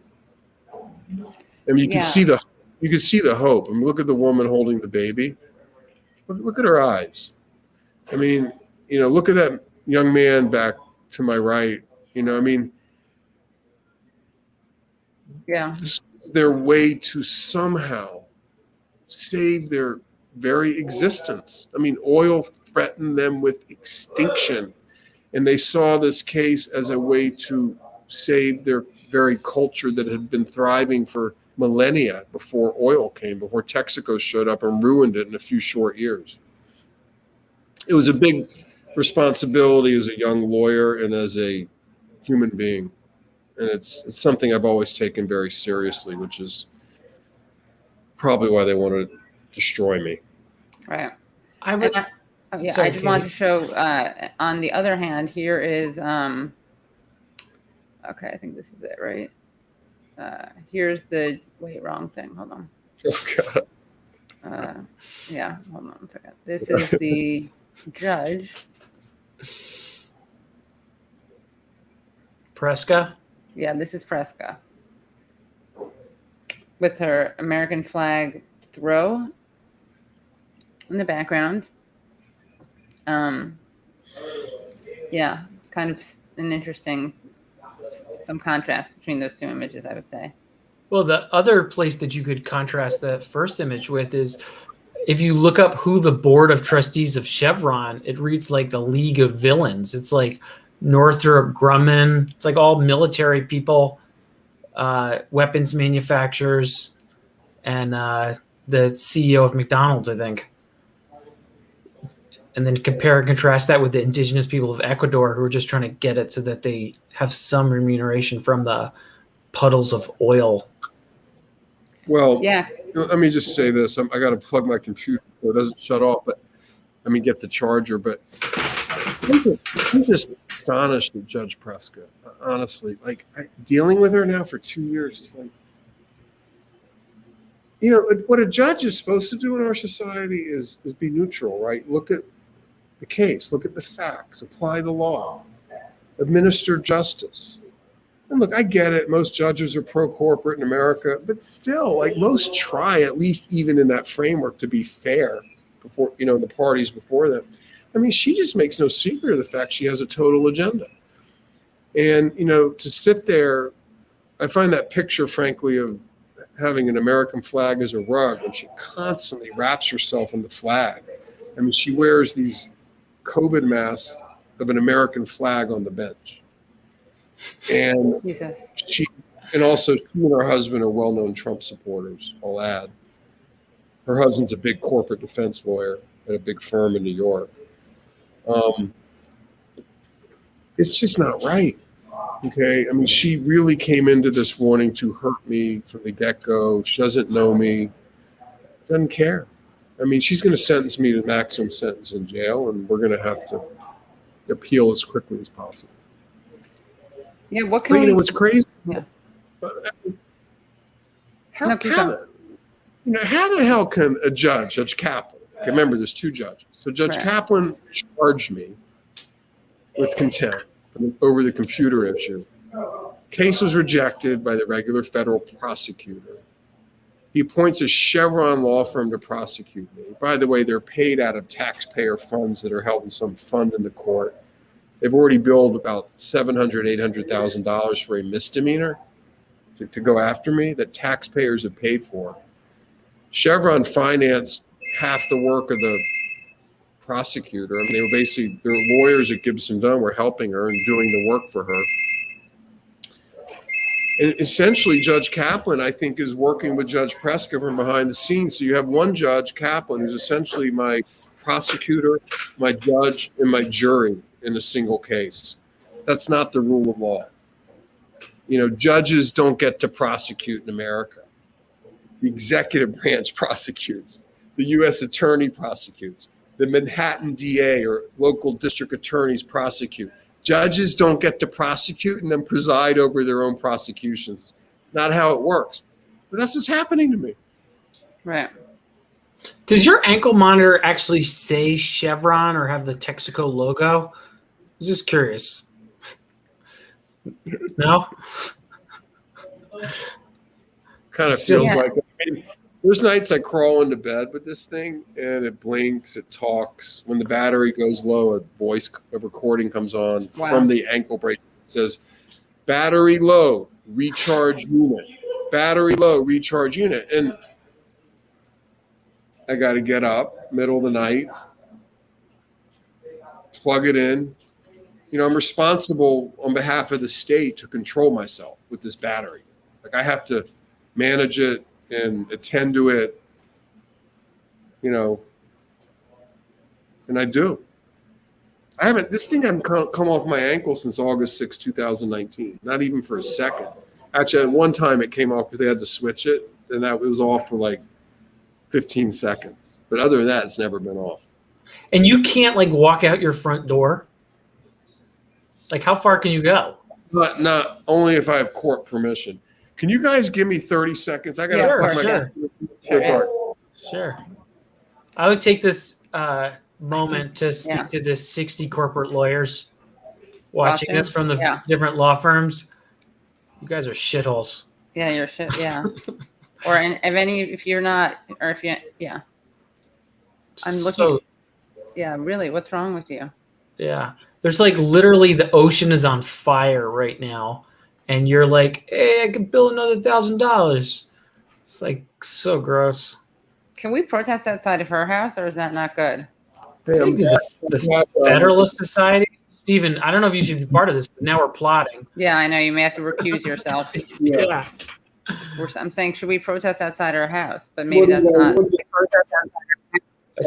Stephen is on some kind of slower frame rate. Or the acid is kicking in, one or the other.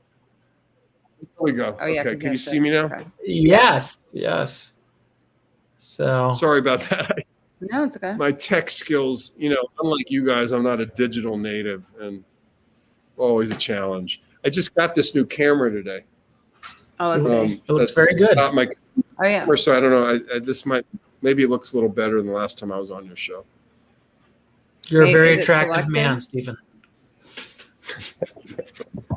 Oh shit! My camera just fell when I said that. Oh, I knew it. It's not on. It's not being selected.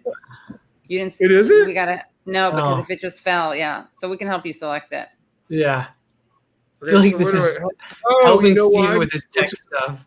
Because you didn't go. If you go to the cam mic, you can set it up. It may be a thing that you do within this program. Someone in the audience asked if there's TV on, if you could ask them to turn it off. I don't know, but maybe human beings though. It's my son's watching the NBA draft with a friend. Okay. Let me just get this camera straight. Can you just go outside? That's so terrible. Sorry. You press camera mic. Yeah, and then if you select, if you go to camera, it'll let you select one of them. You got to get your son to help. FaceTime, and then there should be another one. Yeah, it'll be like the brand. There we go. Oh yeah. Okay. Wow. Great. Wow. I thought I was on this one. No, I knew you weren't. When you said that, I didn't. You went from an 8 to a 9. Yeah, seriously. And Sam already said you were attractive, so forget it. I can't see you guys. Oh, you can't see us. Oh well, it looks good. It's okay. Let's just go with it. Yeah. So, for me to get out of the house, I need to get 48 hours advance permission from a court officer, and there's some limited things I can go out for, including legal meetings. But I can't just walk out of my apartment when I want. Like if we invited you over for a beer, could you come over for a beer? If we gave you legal counsel, no. Okay.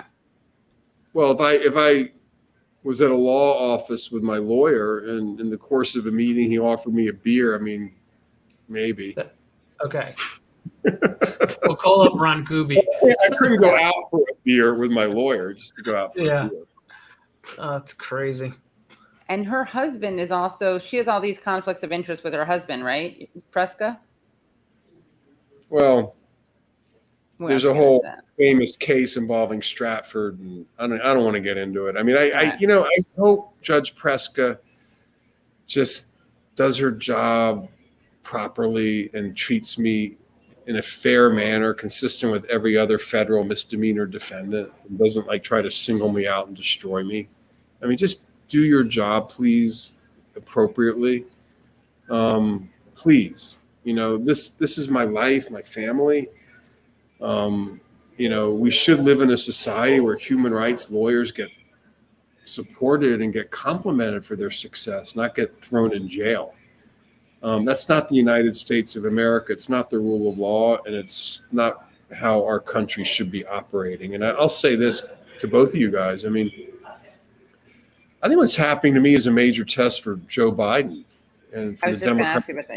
Keep going. For the Democratic Party. I mean, how do you support, do the right thing on the climate issue, support the Green New Deal while your frontline Earth protector people like me and others are getting locked up, getting harassed by our courts, by our corporations? And I've asked Merrick Garland, the Attorney General, to step in and prosecute me. I mean, I think I might have said this last time I was on the show. I'm probably the only lawyer in American history who is begging the DOJ to prosecute him. Because if the DOJ was prosecuting me, I'm sure they would have dismissed the case, or at least not locked me up, and we could negotiate some sort of reasonable resolution. Unlike now, Rita Glavin, who's the Chevron prosecutor, won't even talk to us. They just want to keep me detained for as long as possible. The thing about it that's crazy is I was looking up the 245-page PDF on their decision, and I typed the wrong number for the pages in the PDF. And so I got a bunch of nonsense answers, but I also came to a link where Chevron has a whole newspaper website about you. Yeah. It's correcting the record. The Stephen Donziger industrial complex is a real thing. How many households are you supporting through your house arrest? I tell you, that's, I know you're being a little bit facetious, but it's really true. It's true. I mean, I mean, look, I think 60 law firms are feasting off of my work, which is supporting 2,000 lawyers and their families. And the ones making the most, like Randy Mastro of Gibson Dunn, who's probably pulling in $25-30 million a year off this case, just him alone.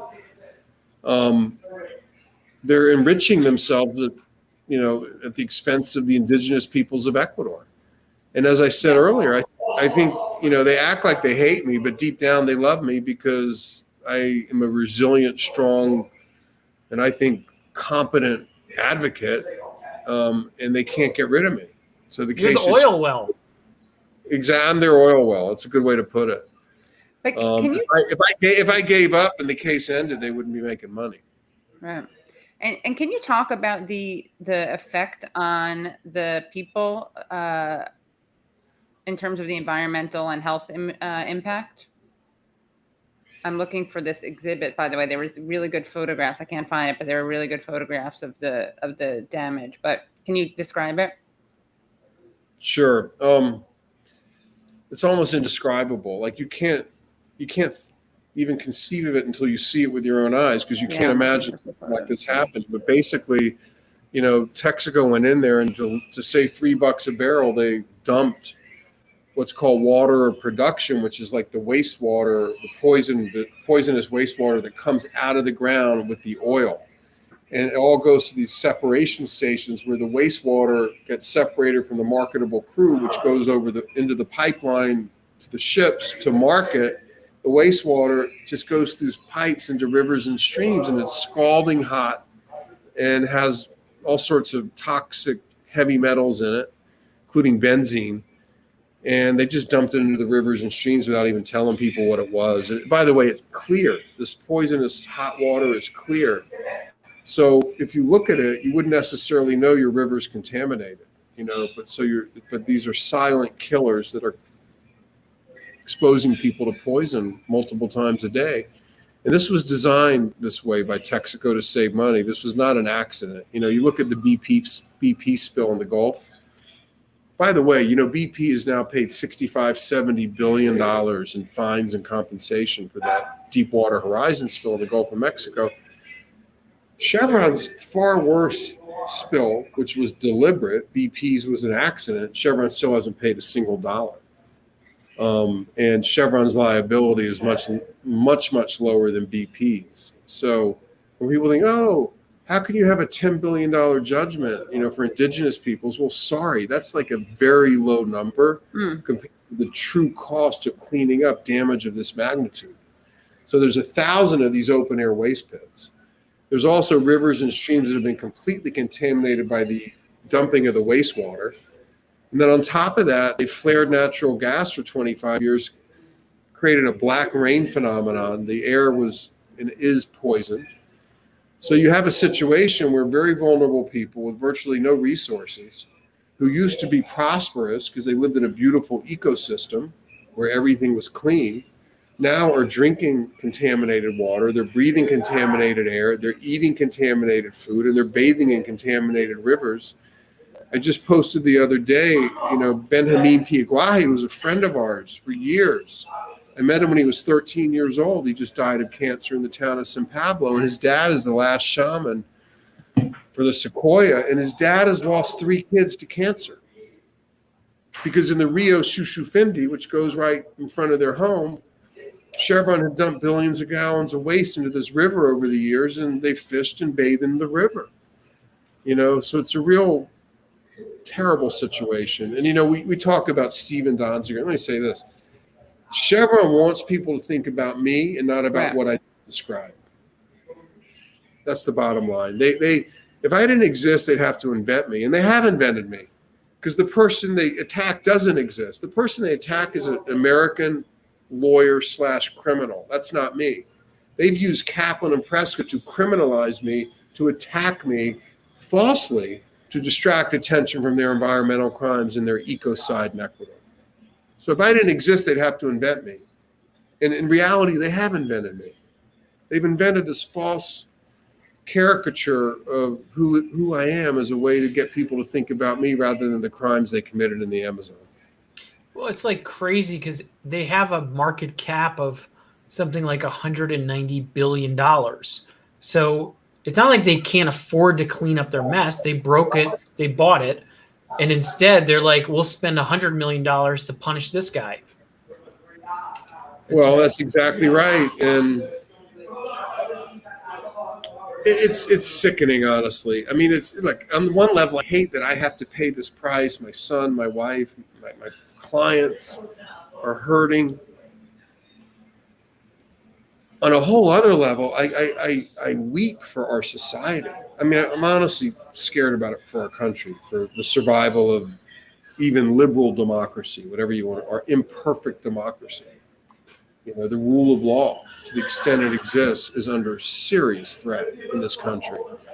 And, just because Donald Trump is out of office, problem not solved, okay? All of the forces from the Koch brothers funding network to the Federalist Society trying to control who gets on the bench, to our tax structure, which creates such a severe inequality of wealth and lack of funding for public schools and public universities, has created a world where corporations, in my view, have so much power that Chevron was able to pull off the biggest stunt ever. They basically prosecuted me in the name of the government, and they were paid by taxpayers, and they locked me up. And can you just walk us through? Oh, sorry. You guys are sophisticated people. You look at stuff constantly. Have you ever seen a corporate prosecution like this in the history of the United States? No, every time it's like totally dystopian, and it's like Kafka. I know, it really is. It's Kafka, but what they want to do, I'm talking about really more specifically the fossil fuel industry, which is, as you know, is facing bleak prospects, and they're going to essentially be phased out at some point if we want to survive as a planet. And what they want to do is take this as a playbook so they can squeeze every last dollar of profits out of our suffering earth and just put people who really take them on to phase them out in jail. And, it's not just me.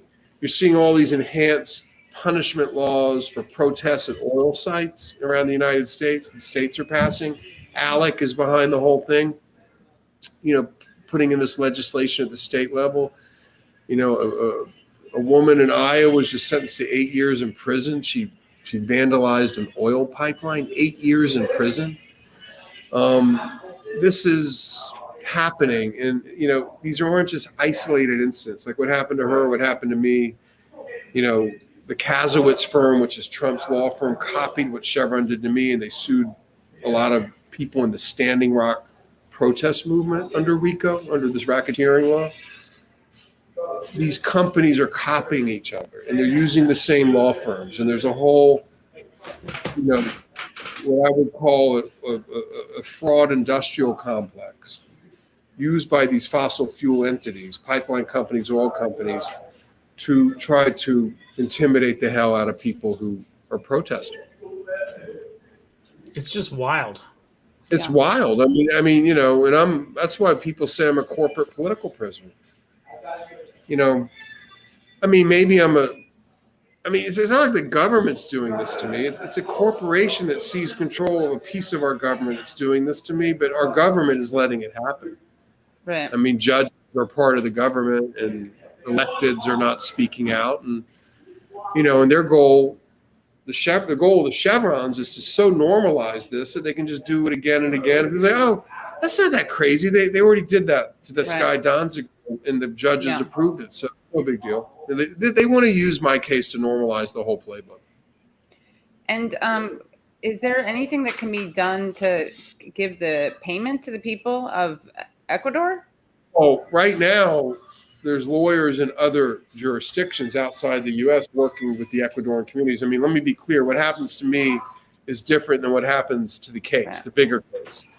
So, my feeling is no matter how it turns out for me, and of course I hope to get through this, and I think I will, it's not going to get rid of Chevron's huge financial risk and reputational risk for, creating the Amazon Chernobyl and not dealing with it. So, I believe Chevron ultimately will be forced to pay the judgment they owe plus interest so the people can begin to clean up. But, so much damage has been caused by the delay. We got our judgment 10 years ago now. I've just been dealing with them attacking me and attacking other lawyers and attacking community leaders. And how many people have died in these 10 years? No one knows, by the way, the answer to that question, because Chevron's never actually funded a health evaluation to assess the impact of what they did. But based on what the reports I hear and just the people I know who have died, I think it's into thousands. I think thousands of people have died in this region from cancers and other oil-related diseases, almost a complete paucity of medical care. It's tragic. It's a humanitarian catastrophe. It really is. And, if ecocide, by the way, which is being talked about as the fifth atrocity crime, like a crime against humanity, if that gets accepted as a crime, which, in my view, what Chevron did in Ecuador is the very definition of ecocide, and those who made the decisions to do this deliberate dumping would be, sorry for the noise, Your son is tired of you asking him to be quiet, right? Yeah. Yeah, you probably know well enough. Like you ask a kid that age to be quiet, and they just get loud. Right. So He'd come on the show. Hey, Matthew, He's going to come and talk about the NBA draft. Yeah. come here a second.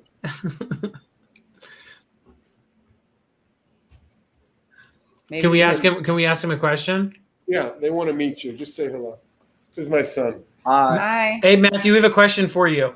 When Yeah. they make the movie about your dad's life, who do you think should play him?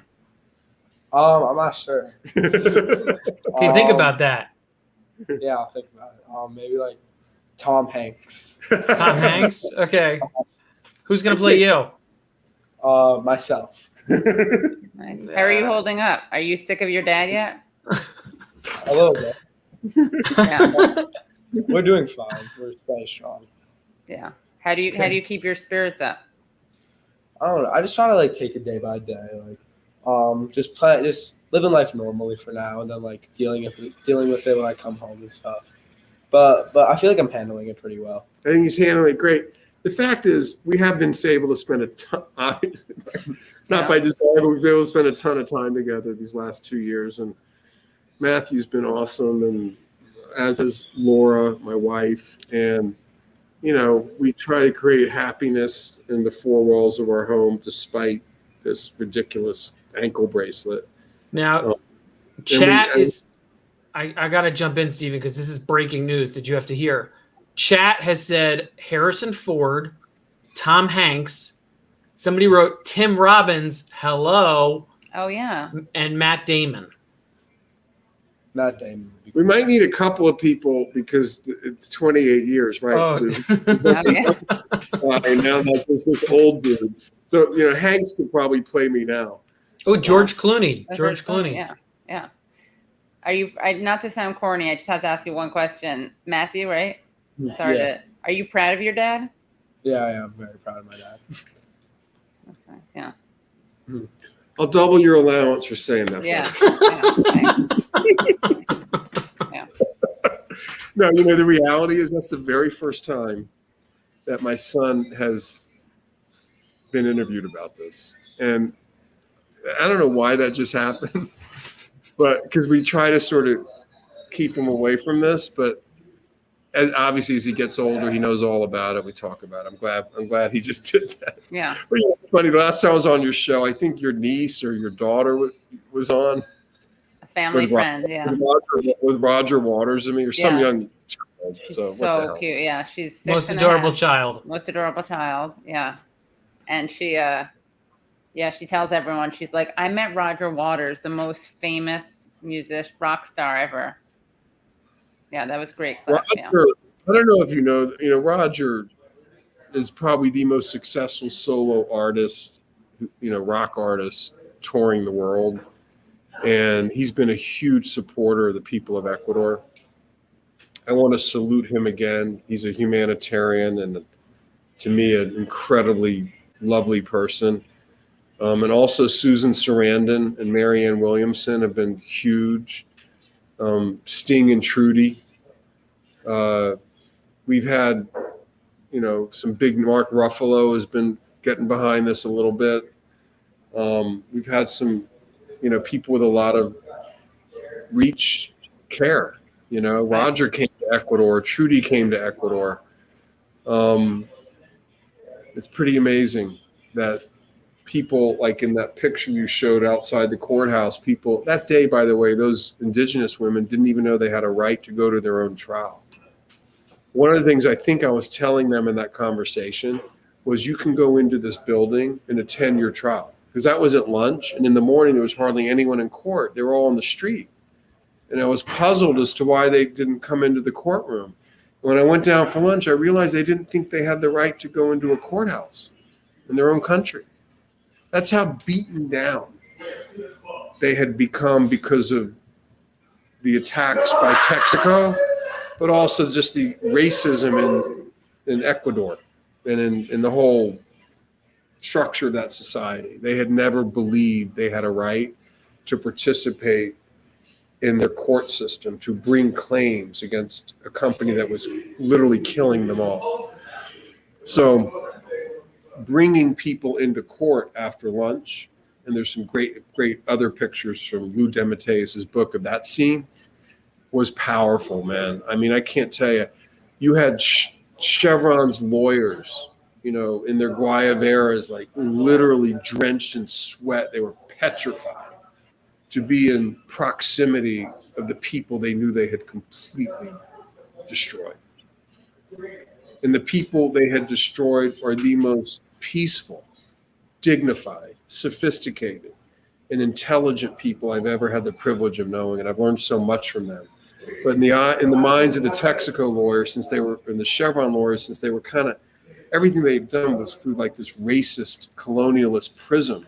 They were petrified of literally the most peaceful people I've ever met in my life in those moments. Well, speaking of relatives, my mom just popped up to ask, can you ask Steve what sympathizers can do to help? Yeah, thanks for asking. Actually, that's what I meant to say at the beginning. And is this the right website, by the way, that I have? I have a website, donzigerdefense.com, or is that not what I should be linking to? Because you have a link tree also. Yeah, donzigerdefense.com. So okay.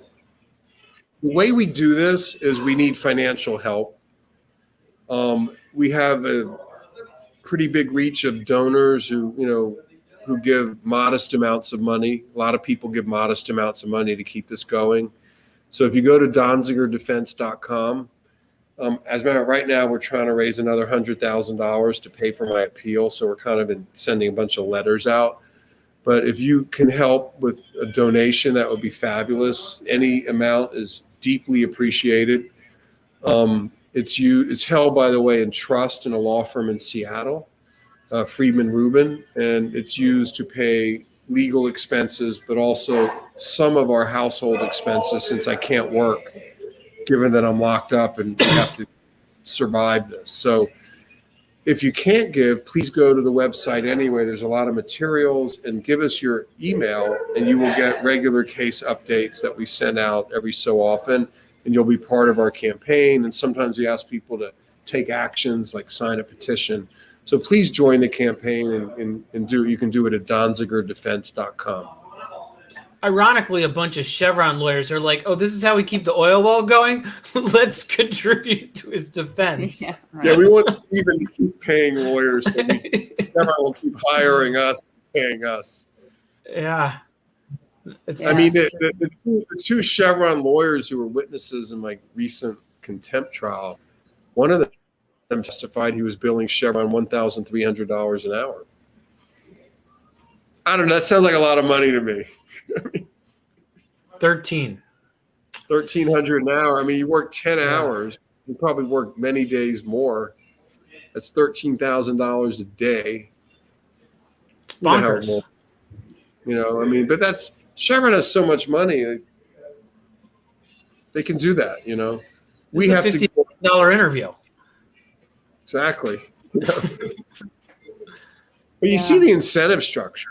I mean, no one on that side ever wants this to end. Is there a list of the 60 law firms that work for Chevron? Well, yes, there is. Well, there is on that privilege log. I don't know if we've actually extracted the 60 in a separate list, but now that you mention it, we probably should. The biggest firms that really make the most money are Gibson, Dunn, and Crutcher. By the way, Ted Boutros, who's one of the lawyers at Gibson Dunn on the team attacking me, also is the New York Times main lawyer on media issues. Total compliment. Not cool, yeah. Ted Boutros. Gibson Dunn represents the New York Times. Gibson Dunn represents Chevron trying to destroy my life and destroy the people in the Amazon of Ecuador. And the New York Times, for some reason, won't cover my detention. So disgusting. When we talk about the need for an independent media and to support the Katie Halper show, this is what we're talking about. Throw into the Patreon. I'll say this. I'll donate some of my Patreon to this, You're letting me pitch, my website so we can survive this. I'm going to pitch for people to subscribe to you because this is exactly how democracy survives in this difficult period. Is independent media, people like Katie. and others who do their own stuff free of corporate influence and free of advertising dollars. I mean, I don't know if you make ad dollars. I hope you do, but I know it wouldn't influence what you say, Yeah, I do. unlike the New York Times. I do, yeah. Right. You know, so I don't know. love Texaco, call me. Yeah, seriously. Well, you know what they do? Like it's so weird. Like GQ magazine worked for a year on a big story about the case. This is in 2012, 13.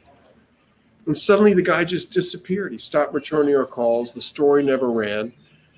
And I know what happened. You know, Chevron killed it. And the way they kill it is they go above the reporter and they go to the publisher and they're like, we'll buy ads, or, you know, we'll make it worth your while not to run the story.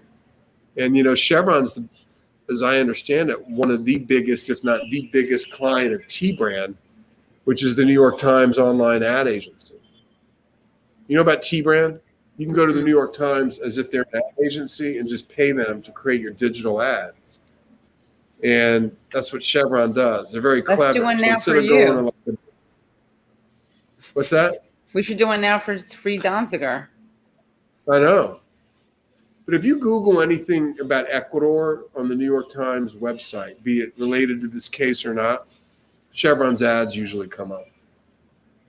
Yeah. Wow.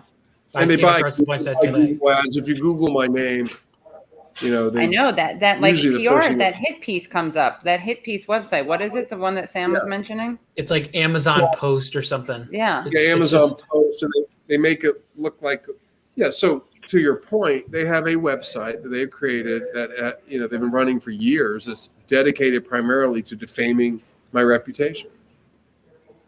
It's called the Amazon Post. Go check it out. It's hilarious. Yeah. I think that's kind of stuff is less and less effective with time as my story the true story gets out, and I'm getting independent media coverage. But you know, they did this in Richmond, California, where they have this completely polluting refinery, you know, right next to San Francisco. Fires, and recently there was a fire. 15,000 local people had to be treated in a hospital. Okay. They went into Richmond, small town, and created a online newspaper called the Richmond Times. They hired some local journalists to run it, and they made it look like it was a real independent newspaper, but it was totally funded and controlled by Chevron. Now, they covered other news to build credibility, but anything related to the refinery, you know, they just kind of killed any kind of investigative story. And that's what they do. I mean, they try to control every aspect of the power dynamic when they're under threat, you know, so they're all creating websites about me, trying to control what people see when they Google my name. You know, it's weird. It's sort of like you have your identity. Just, I don't know. I mean, both of you were kind of public figures, you know. What happened to me was I was like, I'm a lawyer working on a case. And like, suddenly when they sued me for fraud, and like the Wall Street Journal wrote an editorial, and my wife, Laura, says, do you think you'll ever get your name back? And it kind of dawned on me, I no longer had control over the answer to that question. And that's when you kind of reach a point in life where you realize you can't control your identity, at least not completely. And that's scary, right? Don't we all want to sort of control? Yeah, but just to be clear here, I think that you perhaps can't buy your identity back, but I think that your Donziger is now shorthand for profiling courage. It's like the classic David and Goliath story right now. And it's like, we're literally talking about omnicide. We're talking about generations of people dying from cancer. We're talking about one of the largest corporations in the world with an unprecedented legal strategy, as you called it. I think it's totally applicable, the mother of all slap suits. And it's like, you know, they're going to win the day. They're going to win 700 days, but they're not going to win the larger war. Everybody thinks that Chevron is a piece of shit. Well, thanks for saying that, but I want to say this in response to that. I mean, you're very nice to say that, and I'm proud of myself, to be clear, what we've accomplished, how we've withstood these attacks to the extent we have. When my wife asked me that question, it was 2010. I remember the day. There was a Wall Street Journal editorial called Amazon Swindle. Yeah. And It was about me, how I was just a fraud person, a con man. You know, and remember, I had worked by that point 17 years on this case. It was my life. I was like, oh my God, what are my in-laws going to think? What's my son going to think when he grows up? I mean, it's like your whole life just flashes by you. And I said, you know what? I said, I'll probably never get my name back, but what I will do is do my damnedest to keep my narrative and my truth alive. And what we were slowly able to do was have competing narratives. You know, they had theirs, I had mine. They had the judge to help them, which was a blow to me because people just inherently believe federal judges. Right. You know, they have enormous credibility. But little by little, over the last 3-4 years, I think we have reclaimed my name. And I think I have it back now. And I think what you just said, and I don't necessarily subscribe to the theory that I'm some great person, but I am fucking damn proud of what we've accomplished. And I'm proud of myself, and I'm proud of my son, my wife, and others who have been supportive, other people on our team. We have the better narrative now, and I think more people believe us than their fake narrative that they pay Google to put up when you Google my name, or they create these fake websites to make them look like news websites. So I think you're right, but man, it's been a lot of years to get to this point, but I feel like we're kind of getting there. Yeah.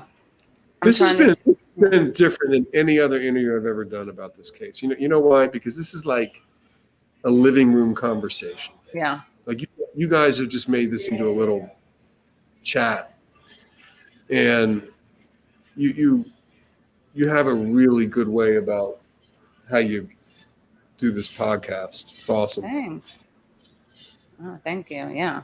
You're getting me probably a little too relaxed for my lawyer's comfort, but I'll go with it. Yeah. Well, you haven't said anything. I don't think. When you're off the screen, that's when I'm going to plan about Presca. Kaplan. I got to show my Kaplan photos. Oh my God, he looks like Alfred Molina and dressed up in some evil villain costume. Now I have to show you him, but. Speaking of Kaplan, there were 200 lawyers who signed a 50-page misconduct complaint against him that was submitted in September of last year to the appellate court here. And it outlined all of his abusive targeting of me for years. And do you know they took it and basically threw it in a trash can? They never even opened an investigation. You know, the issue of a lack of public accountability for our federal judges is a real problem. You know, but that's why he calculates he can get away with this, because he's like, no one's ever going to stop me. And the only way to really deal with a federal judge that abuses his or her power is through impeachment. And that has to come from Congress. You know, and how many judges in our history have been impeached? 4. Wow. The whole of the country. So it's like there's a calculation made at some level that if you want to use your robes for some purpose that's improper, chances of getting stopped are very, very low. And I also want to say, lest people think I actually still believe in the American judicial system. And luckily, most judges, I mean, the vast, vast majority of federal judges are not like Judge Kaplan and Prescott. Right. They actually take their jobs seriously. I mean, so do Kaplan and Prescott. They just use them for these purposes of engineering outcomes to favored parties. But so, yeah, Stephen, if you could just educate me for a second, because I'm not a lawyer and I don't play one on TV. You said that the only way for these judges to be removed is through impeachment from Congress.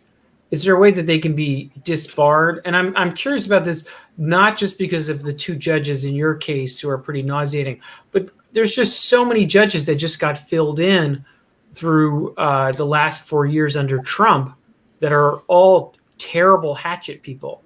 And it's clear that the rapist on the Supreme Court is attracting some attention. They might go after him. But for the other judges in the federal judiciary, is there any way that there can be impeachments or disbarring of these terrible corporate judges?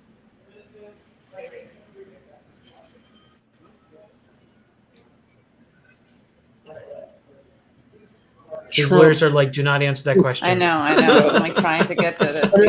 Blink twice. I mean, your question upsets me because there's no good answer.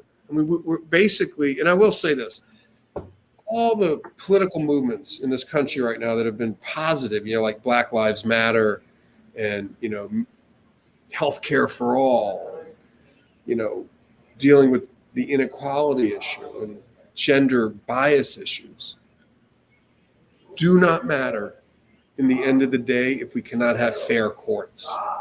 The climate change movement does not matter if people like me who do the frontline legal work walk into court facing completely pro-fossil fuel judges. And to give you one example is the court in New York, the Second Circuit Court of Appeals, which prides itself on being like our nation's best appellate court after the Supreme Court. Half the judges probably think they're smarter than the Supreme Court. 25% of the judges right now in that court were appointed by Donald Trump.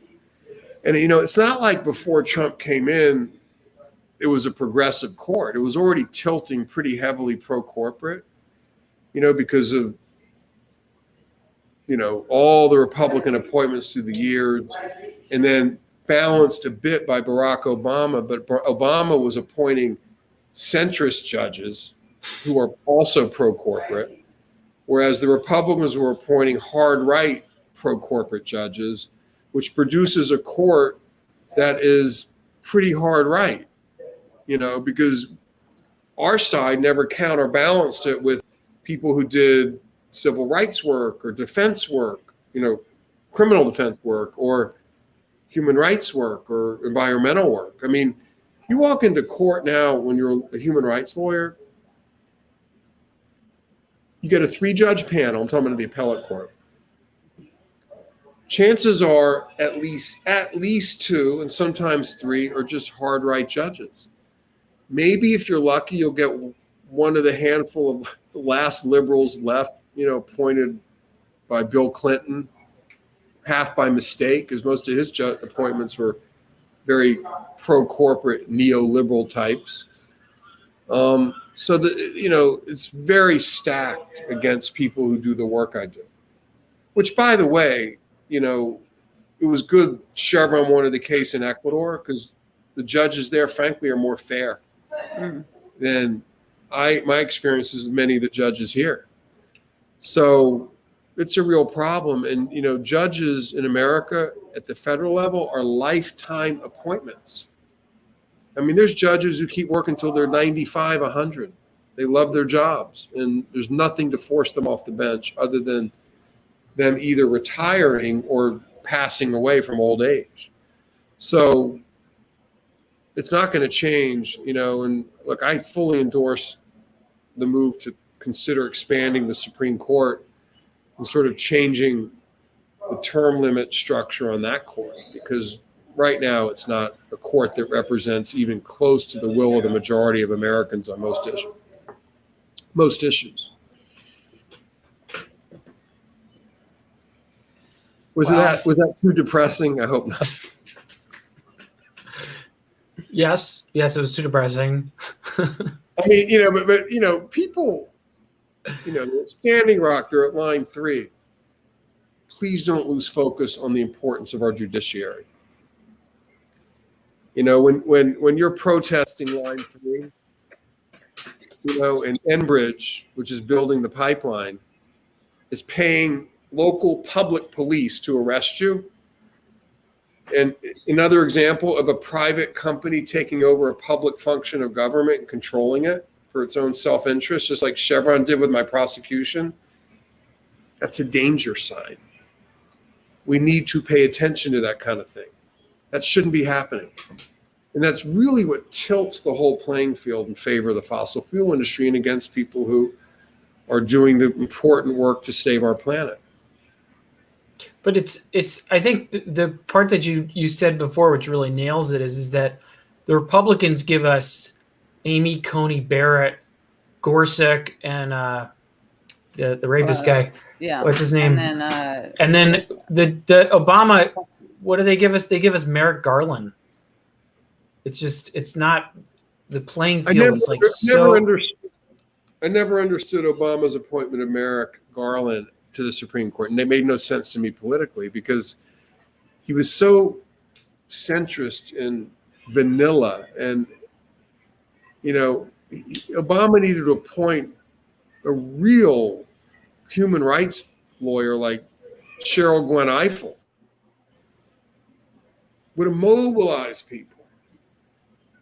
Instead, not even Obama fought for Merrick Garland. And the Republicans stole a seat. They just stole a Supreme Court seat. Oh, okay. I think we need to expand the Supreme Court, but right now I'm just trying to get off a house arrest. Yeah, I know. Well, we'll have to. One step at a time. Yeah, one step at a time. Okay, so what I'm hearing is the first step is we get him out of the House. And the seventh step is we get him on the Supreme Court. And I don't know what the 5 steps are in between, Stephen, but we'll figure it out. Either I got to get my law license back because they just barred me without a hearing. So that's so terrible. It's just crazy. Crazy. Anyway, someday I'll write about this in more detail. It's pretty you got to write story. a book. Yeah. It's really been fun talking to you guys. Yeah, thank you so much for your time. Yeah, this is such an international scandal. We didn't even get into. We'll have to do another show about all the damage that they did and the cancer and Sorry, what were you saying? We should do a show focused on the real health and environmental impacts in the jungle. Yeah, we can get. You can get who? Sorry. We can get a couple of people who've lived down there who now live in New York, or we can come in from Ecuador and really talk about it. Yeah, let's do that. Yeah, and I appreciate that you've always kept this in context because this is your reality, but you're alive and you have your health. Not context, in perspective. Sorry. Yeah. So. Yeah, and I'll say that again now. Our system is what it is. There are many people in America suffering far worse fates than me because of the failure of our civil and criminal justice systems. And I want to acknowledge those people. I'm in solidarity with you. We're all in this together. We need to create a better world and a system that's far more responsive to justice and to the will of the people. Yeah. There's literally a police siren in the background to sort of reinforce the ever-presence of the mass incarceration. Yeah, seriously. Maybe they're coming to get me. Mass incarceration surveillance state, so we'll have to do that. We'll talk about the impact on the people living there and, of course, on the climate. So, but thank you. Okay, remember, DonzigerDefense.com if you want to join our campaign. And if it's okay, I'm going to sign off and hang out with my son. Of course. Yeah. Have fun with enjoy the NBA draft. Tell him thank you for his time. Thank you so much, Steve. Thank you, Katie and Sam. Really appreciate the opportunity. Okay, and keep up the great work. I love your show. Thanks. Yes. Bye. Bye. That was great. Yeah. I knew it wasn't. I knew the camera wasn't the camera. I was like, I gotta tell him. I think I can help him pick up. And then when the camera fell, it was just all the evidence I needed. It was the smoking gun, if you will. Mm-hmm. See, I'm talking law talk. I just want you to subclip out the part where he talks about what a great conversation this was, and then play it for Leslie. Okay. Yeah. And I'll cut to Leslie. I'll make it look like I'll just cut me and Leslie in there. No, but this was really great. I think we have one more guest actually, but I know, Sam, you have to go. Who's the one more guest? Well, I'm waiting to hear. Hold on. Where is she? Hello. Are you coming on? Is it who I think it is? I think so, yeah. Who is it? I can't say yet. Are they cool AF? Yeah, I guess so. Is that who it is? I don't know. Is that a hint? By the way, guys, thank you for watching this. This was a great stream. We got 2 great guests. We had 2 great guests. And of course, subscribe. And of course, if you want to become a Patreon, patreon.com/The Katie Halper Show. But wait a second. If you were watching the show and you caught the part about how Chevron has a licensing or a payment deal with the New York Times on T brand, after earlier he talked about the fact that he's down the street from the New York Times and they can't seem to interview him properly. At that moment, you should have been like, "Where's my wallet? I gotta contribute for the Katie Halper show." Sorry, Charlotte. Yes, seriously. Let me just see. Hold on. Hold on 1 second. 1 second.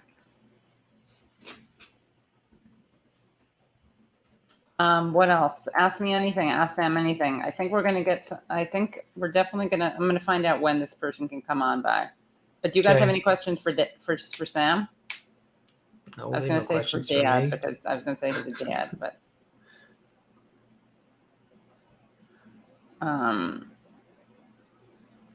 any questions? See if I may do a late night, I may do a short 10 p.m. stream, but then I'm gonna lose all the people here.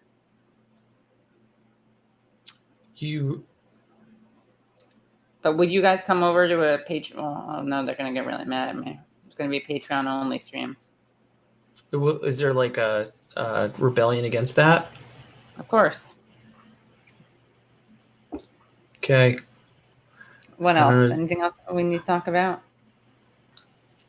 Yeah, I'm curious what the. It was great though. Everyone, yeah. Yeah, that was totally great. I'm curious what the people in the chat think about our revolution calling themselves pragmatic Oh progressives. yeah, what's going on with that? You want to talk about that story? Oh my! And by the way, can we just talk about how ugly? I'm sorry, but like that judge, he looks like a serial killer, as someone said, and I had to take the comment off because it was when he was saying something really serious and moving. He was like, "But I still haven't lost hope in our criminal justice system," and I highlighted a comment.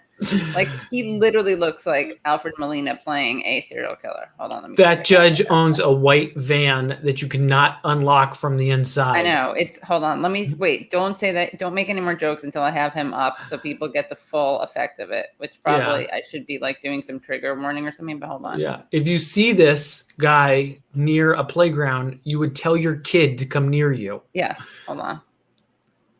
Hold on. It's creepy. Yeah. Like, I mean, creepy. Yeah. Yeah. I'm not, that's, yeah. It's a little, yeah, there's no winning with this guy. He's gonna throw the food down into a well for you. No, awful. Speaking of which, any good shows? You watching any good shows? All the shows I watch are like that. Free candy, somebody wrote. I could absolutely see this guy giving out free candy. Yeah. He's awful. No. Yeah, but should we talk about the other news of the week? Because there's other news going on. Yeah. Yeah. Let's do it. I mean, I think the big news that everybody's thinking about is that Daniel Hale got sent to prison for 45 months. Is that goiter or is that like neck chub? I don't know. It's unclear. Someone wrote, I'm trying to see, I want people to feel seen. And someone wrote that in the comments. It does look like a serial killer. Okay.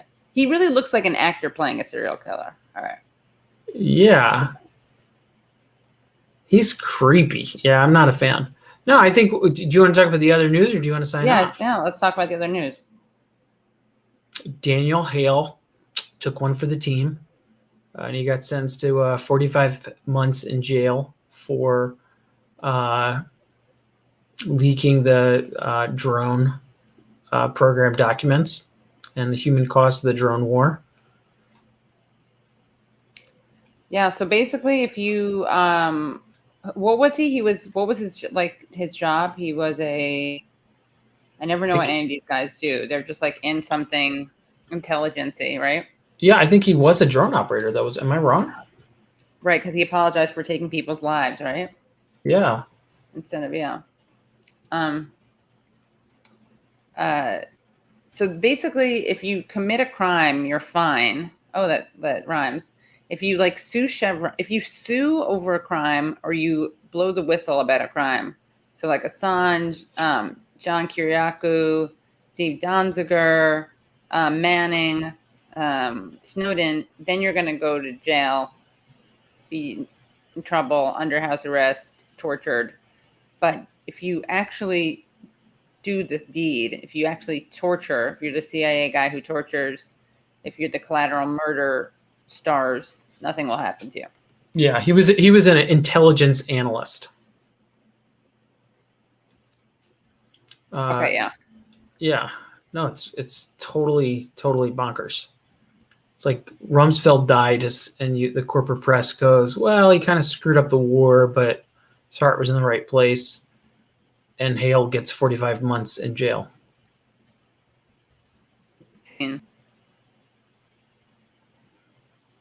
Awful. We don't have any jokes about this. It's just dreadful. No, the jokes just make themselves. It's already funny. It's just inherently funny. I'm just kidding. Yeah. What else? You guys, just to be clear, is this right side or left? What are they talking about? Is this right side or left? I don't know what they're talking about. Yeah. Also, I have Sam. Those are blue light glasses. You got to. Oh, you froze. I don't know. No. Maybe the glasses did it. Those are blue light glasses, right? Yeah. I called and I was looking for blue light glasses to buy, and I called. Then we'll get back to the news. But I was looking for them, and I called up an eye store around here, and he's like, "You can't get an appointment because I need to get my eyes checked." And he was like, "You can't get an appointment. Like she's booked three weeks out, but she's the best." He like works in the store. I'm like, okay. And then I was like, "Do you guys sell blue light glasses?" And he's like, "No, but make sure that when you get them, you buy." And he told me the name. I have to go through my history. But basically, there are a couple types of blue light glasses, and some they just spray it on, and it doesn't last as much. And then the other one is actually in the glass. Made. I will look into this, but I have to say I am absolutely with you for the hard pivot from Daniel Hale going to prison for 45 years to like Regis and Kathy Lee. Like, I was at the glasses store the other day. Make sure it's not spray on, Sam. Seriously. But it's like, no, you know why? Because my eyes hurt. That's why my eyes hurt. No, here's I'm waiting for a guest who I think is not going to come until 10, but you don't have to stay that long. Don't worry. But feel free to. No, what's weird to me is that the frame of the glasses is also blue. Right. So every time I look in the mirror, I think the glasses aren't blue because it filters out blue. It's very strange. 45 months. He's in jail for 45 months, not 45 years. Do you hear the way Sam says blow? Like blue? Blow. He says, and dad. Yes. It's an accent. I'm not sure what kind it is. It's a little bit of Syracuse and a little bit of moving around all the time. Oh, okay, got it. Yeah. An active Syracusean? Yeah. Yeah, but I think I finally started to actually, I think I feel the difference. I should be I should really, like, this should be sponsored by one of those places that make the real glasses. Unfortunately, I can't remember their name, which isn't very useful when you're trying to get sponsored. Dude, are you kidding me? Weren't you listening to Donziger? How much money? We should get Texaco or Chevron to sponsor us. To buy me a pair of glasses? Yeah. No, we would never have to do Patreon again. They're like blowing money out the door. I know. So how would they, yeah, they need to co-opt us. Yeah, totally. We'll sell out. Yeah, I'll stop making fun of how ugly that Judge Kaplan is. No one will know. He looks handsome. He looks handsome. Yeah. Actually, you know what? He has something in a certain light distinguished. You know, when I'm wearing certain blue light glasses, and that's why I buy my blue light glasses from. Well, they just took the picture at the wrong angle. If you get it at another angle, he's quite handsome. From behind his face is very handsome. Yeah. No. Oh, I have to give a shout out also to Varushka, who's helping with the show, who's working on the show. Thanks, Varushka. Yeah. She's cool. She's very cool. Yeah. She's been very helpful, and she really she's actually right as we speak. I'm getting hold on, let's see something. I think I'm getting Sam, I have my water here. I really need some popcorn or something. I'm starving. Did you eat dinner? No, I didn't. I just drinking. I drank coffee a while ago. Sorry. Isn't your stomach full? I mean, not full. Does it hurt your stomach? No. Just to have coffee on an empty stomach? No. I get in a different mode when I'm on air. And like the second it's like driving. Like I can drive for 20 hours straight, and then the second I stop driving, my entire body shuts down. Right. It's like I can be on air because great. I'm regularly on air. And the second I go off air, then my body's like, now you eat. Got it. But on air, I'm like, whatever. Let's not forgetting about the striking mine workers in Alabama. Yes, that's totally true, Let's Brian. talk about that. What? Was it? Thank you. Brian's great, right? Yeah. Let's not forget about the striking mine workers in Alabama. Let's talk. Yeah, talk about that. Talk about striking mine workers in Alabama, and then I have something else to say. They're striking partly in Alabama, but I think Brian, you better comment more on this so I can make sure I'm getting correct in this.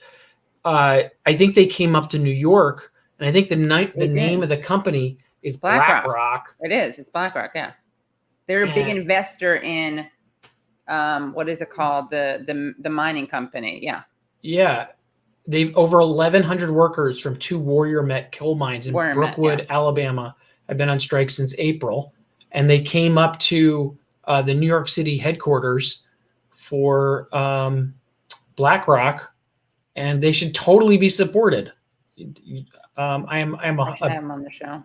Yeah, I think that Brian is saying that Brian's our BlackRock coal correspondent in chat. Coal respondent, yeah. Yeah, they were in New York protesting BlackRock yesterday. It may have also been in Jersey.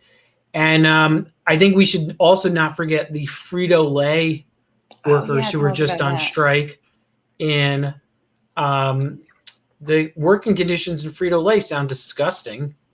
And it's poverty wages. It's totally bad. And then there was a huge strike that just happened in Chicago, which full disclosure, I know about because I have a personal tie into it. But I think if any journalists are reading this, I think that the strike from SEIU Local 73 deserves a lot more attention. It was an 18-day strike against Toni Preckwinkle, who the union supported in her run for mayor last time. And they forced workers out on strike for like 18 days, totally frontline workers in the jails, hospitals, that kind of stuff. But as frontline workers during COVID. And when you hear about what the wages the workers were making, there's literally people there who are 40-year veterans making $40,000 a year. And Toni Preckwinkle is the Democrat president of the county fighting those people getting raises. I mean, it's like the treating of the American labor as the ATM for political campaigns and then ignoring them and punishing them after the electoral season is over and trying to introduce more austerity in Chicago. I think it's totally nauseating, and people should be paying attention to it because it's a harbinger of what we're going to be seeing all over the country. Yeah, it's really, Jesus Christ. Well, Preckwinkler, he needs to. Toni Preck, yeah. Oh, Toni, okay, yeah, she's getting called out. Yeah. We actually need to do something about it. What can we do? Well, I think the first thing we need to do is we need to have a real indictment of organized labor's relationship to the Democratic Party and asking ourselves, when Hillary Clinton, who was on the board of Walmart, is running against Bernie Sanders, who's been on picket lines and fighting for workers her entire life, and you have unions that say we need to pay to get a seat at the table. Hillary Clinton's going to have grudges against us if we don't support her. We have to have real questions about, what are we trying to do here? Who are we trying to support? That person has to never be. That person gets kicked out. Someone else comes up. No table access for that person. I'm going to hit him with a chair. 1 second. So M4A now, I really need some popcorn, something I'm starving. Yes, popcorn known for its hunger, satiating qualities. I just don't know if I can trust the show anymore. Well, I happen to have popcorn in the house. That's why I mentioned it. In fact, Sam, is there anything you want to talk about for a couple minutes on your own? Yeah, I will ask questions for the chat. Yeah. With the caveat that I can't chat. So what do you mean you can't chat? Oh, because I'm not logged in. So I can talk to the chat, but I can. No, you can chat. You can chat in YouTube. Oh, I don't. That's effort. Oh, is there YouTube chat happening too? Yeah, that's where it is. It's how. Yeah. Oh my God. God. You hear him say that? That's where it shows up. Yeah. Hold Where? on. I want to make sure you can see Sam without me. You can. Katie just handed her show over to a random stranger. Big mistake, people. Big mistake, people. Can you guys see me? Leslie who? What do you guys want to talk about? We can talk about any news of the day. I'm curious what people think of hi Rando. I'm curious what people think of our revolution changing their name to Pragmatic Progressives. What does that mean? Hold on 1 second. Hold on. Let me just grab something. So our Katie was like, I regret this immediately. No, I don't regret it, but then when I come back, let's talk about AOC. Let me just grab something. Keep going. Yeah, totally. All right, go. Oh, wait. We're going to talk about AOC. Why don't we talk about Nina Turner? I think my understanding is that the person who's running against Nina Turner is getting funded by a bunch of Trump billionaires to see if they can stop Nina Turner. Sam, tell us your favorite album of 2021. You can't do that. I listen to too much old Dylan and Nina Simone. Yeah. I just said it. Pragmatic progressives equal compromising, sometimes do things. Yeah. I think we need to all go read Mark Fisher and look up capitalist realism, which is, I'm going to look up capitalist realism while we wait. I'm basically hold music while Katie is gone.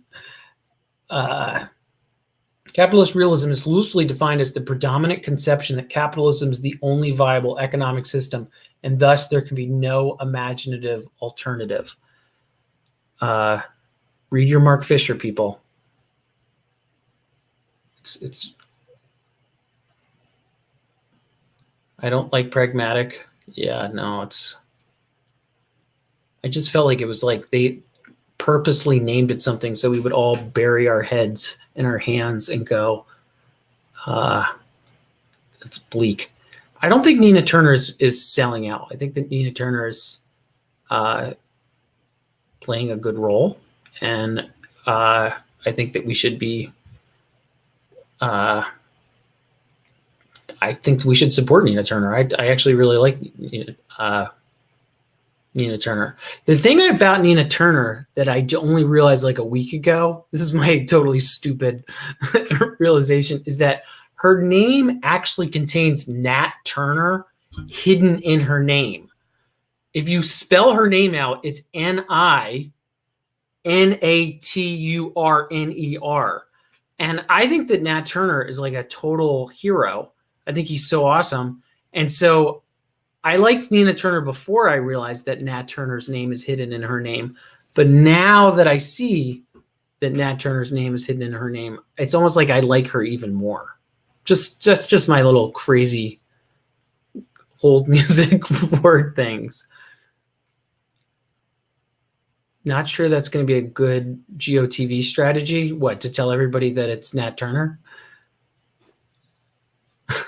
Katie's like chatting from the popcorn booth. What's my favorite Dylan album?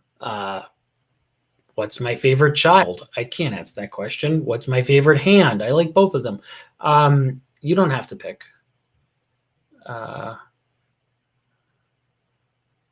Do I see the debates between the Association for the Design of History and the Platypus Society on Ryan Fisher? I was talking about Mark Fisher before. Nina Turner Overdrive is a good band name. I'm just reading chat now because you're all so funny.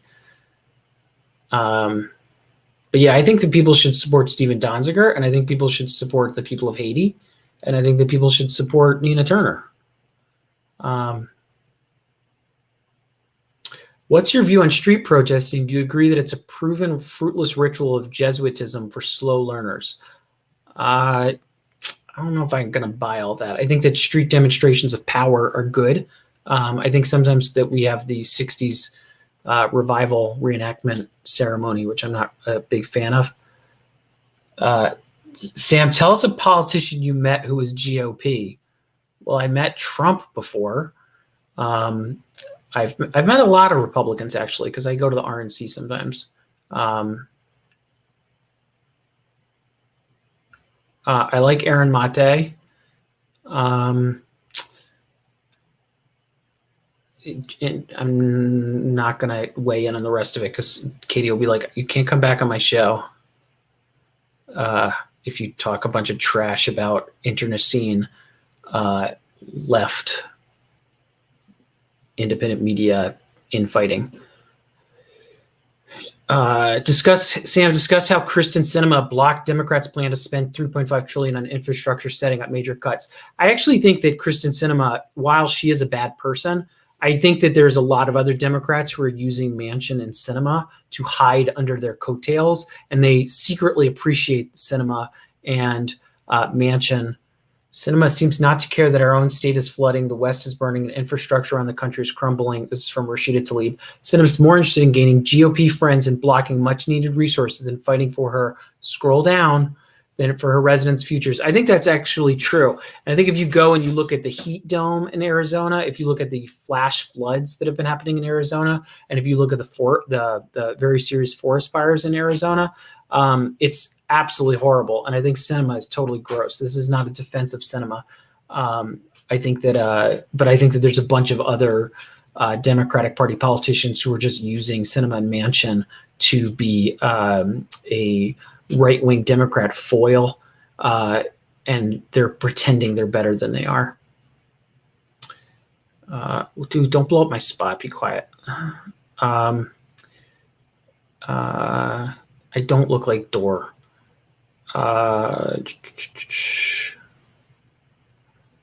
Duck-sized horses or horse-sized ducks? I need numbers here. How many duck-sized horses versus how many horse-sized ducks? We're not gonna just answer this stuff with no quantification. Who is this guy?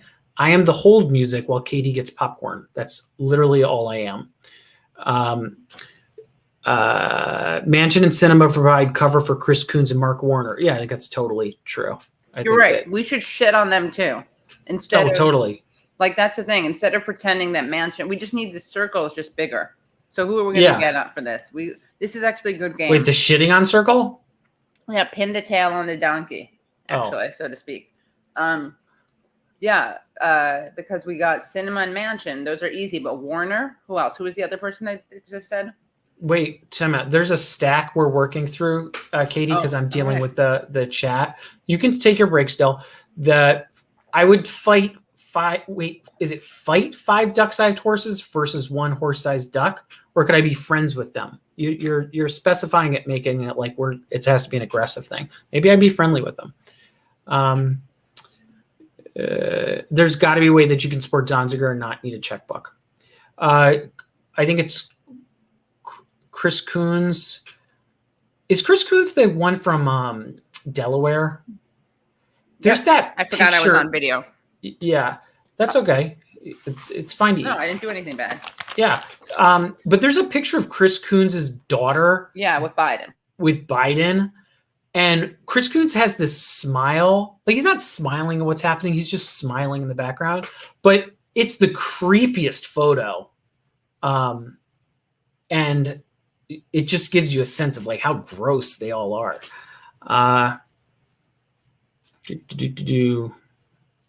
It's not just floods in Arizona, it's flash floods. They go really fast, and people are getting stuck on their cars. And the Maricopa County Sheriff is saving people from, like, the tops of their trucks with helicopters.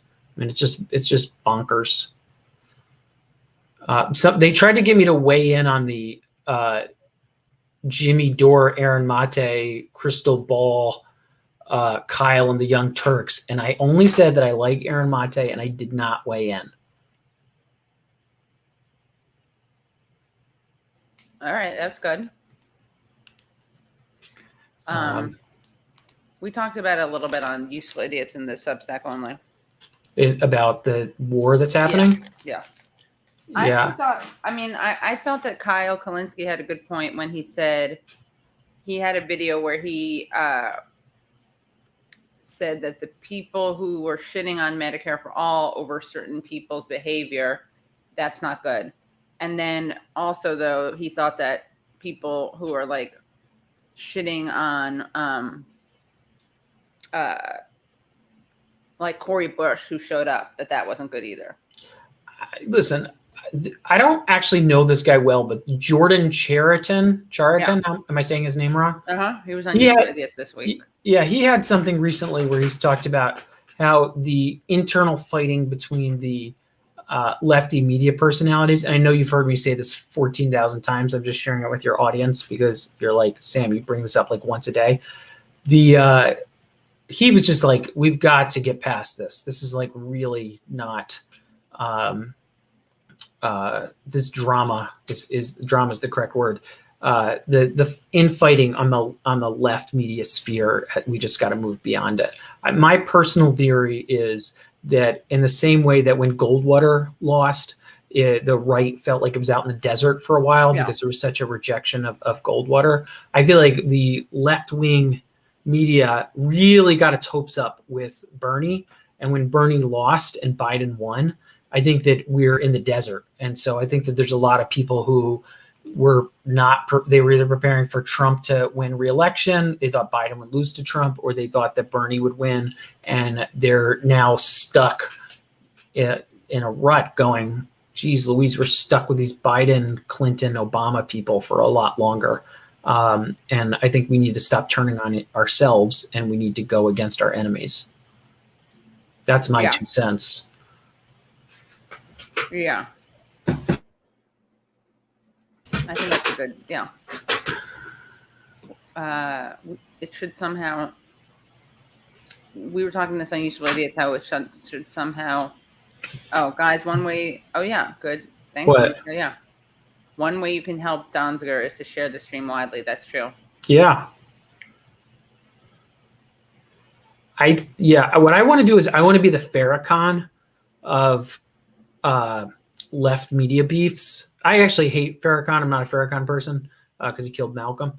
But I remember in like the 90s, there would be like crazy hip hop beefs, and Farrakhan would like meet with them and they would squash the beef. There needs to be somebody who takes that role, who's basically like, we had a talk with Minister Halper, and we've come to realize that it's all about the music. Like we need to move on to that.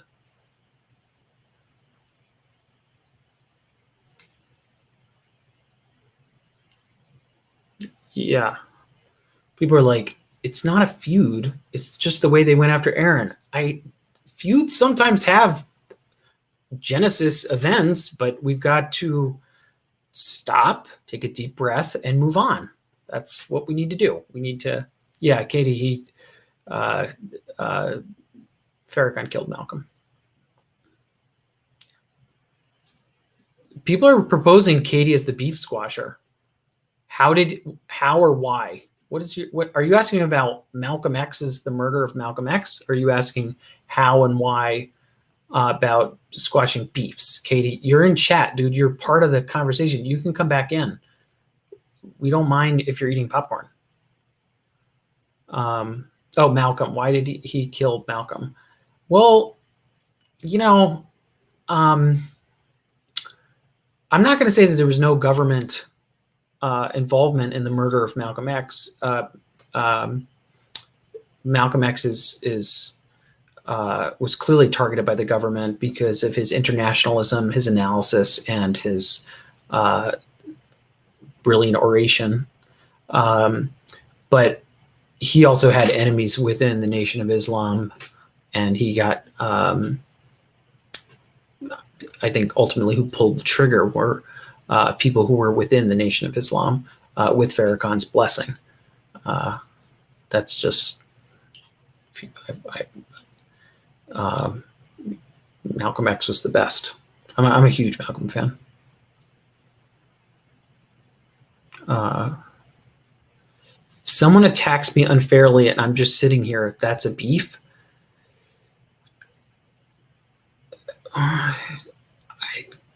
People like, oh my God, I'm like, we need to have less beef, and suddenly chat is beef. Like, quit chatting beef, people.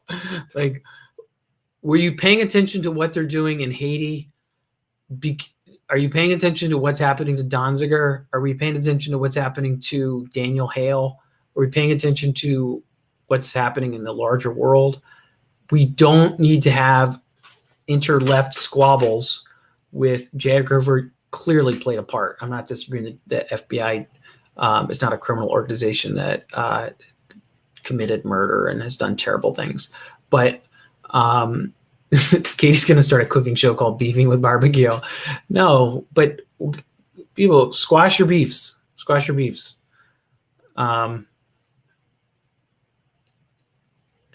Rome has no problem hiding behind Farrakhan. It's all an F, bunch of asterisks, mask.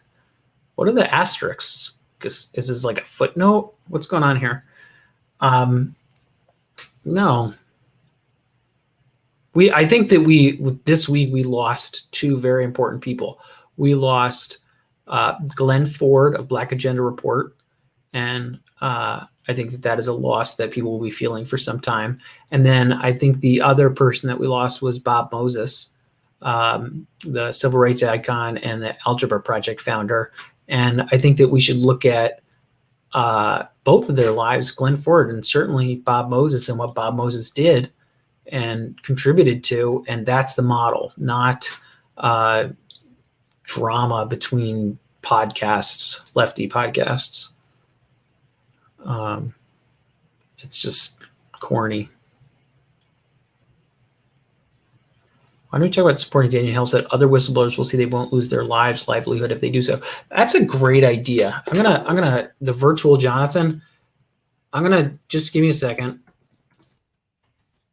It's the website is, you can open in another tab by hitting Open Apple or Command T and go to standwithdanielhale.org. People should be supporting Daniel Hale, right? Like everybody should be writing letters to the White House and saying that you want him to be pardoned. We should not expect much of Biden, but I think it's important for people to come out and demonstrate that they support whistleblowers. Yeah, rest in power, Glenn Ford, all the way. And I think that people should be contributing to Daniel Hale, to his commissary, just helping him out. I think that we should be supporting Daniel Hale. It's also true we lost the basis for ZZ Top and Ron Popeil. We've lost a few people.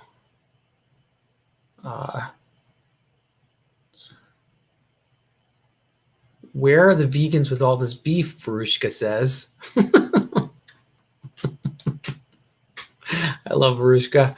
So what's weird is that Katie is like literally in the chat, just kind of like making comments like a normal person.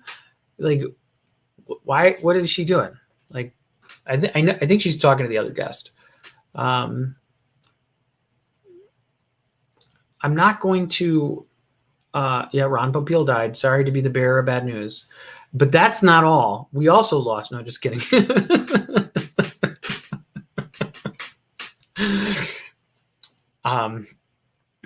That was a Ron Popeil joke. Yeah, I.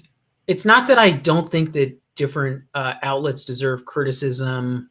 That's fine, but the vitriol that people are using, and for this, it's not just vitriol from people who I'm less interested in. It's also vitriol from people I respect and who I like.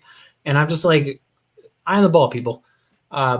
Focus on what people are doing that's good, and do not waste all your time and your energy. Yeah, Katie is slumming with us plebes.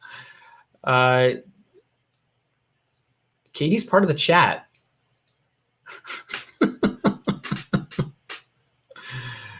Yeah, no, I'm sad about Bob Moses and Glenn Ford, though. I think that I think people should look up both Glenn Ford's work and Bob Moses' work. Glenn Ford passed away at 71. His real name, I just learned, was Glenn Rutherford, but he got shortened to Glenn Ford by James Brown, of all people.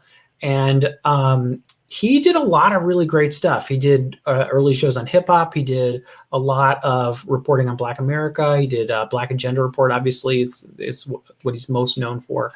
And I think one of the things that he did was he did an interview with Obama, I think when Obama was a state senator, and he kind of gave Obama a pass. And Glenn Ford passed away. It's not, I don't know, jokes about that part. But he gave Obama a pass, and then he regretted it, and he never gave Obama a pass again. I don't think he tried to give not a lot of people passes. And he really challenged the idea that Obama was the savior, and he really put forward a critique that said that that Obama was really just a more effective oppressor elite. And so I think Glenn Ford had some really good criticisms that liberals, progressives, and the left should think about, because like, what's Obama's role these days, right? Obama calls up and says the NBA strike should stop, right? He says you guys should start playing the games again. He doesn't talk when there's kids in cages. He talks when the George Floyd protests get out of control. And I think that figuring out how to have an analysis of what Obama's role is with the progressive politics and the left. Obama's a young guy. He's going to be around for a long time. And I think that Glenn Ford made a lot of criticisms, and people should look into his work. And then Bob Moses is like I don't even understand some of these chats. I think Bob Moses, if you are not familiar with Bob Moses, he was an absolute hero of the civil rights movement. He is, I have no jokes about his passing. He is, I like Briahna Joy Gray. I think she's very smart. I enjoy her show. I think everybody should read up on Bob Moses' life and what he did and what he believed in. I think he was pretty awesome. And we should respect our elders, and we should learn from them. And Bob Moses was, I want to say 81. Am I wrong about that? No, he was 86, actually. He was 86. Yeah, I like Briahna Joy Gray. I listen to Briahna, and I think to myself, it's a smart show. I also love Cornell, obviously, but I also love Eddie Glaude. I think Eddie Glaude's really cool. I've met Eddie. And I think he's a really great guy.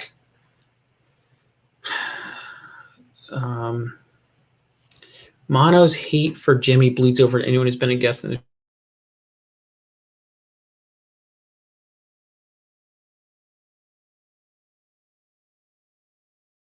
Katie's like abandoned me. She's like,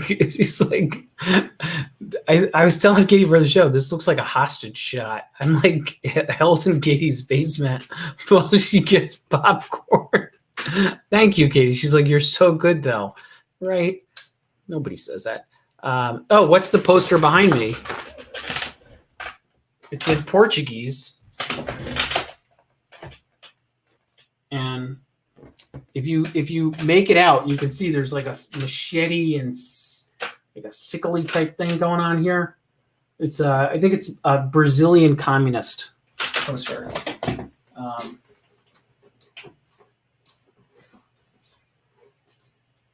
Hopefully it doesn't fall.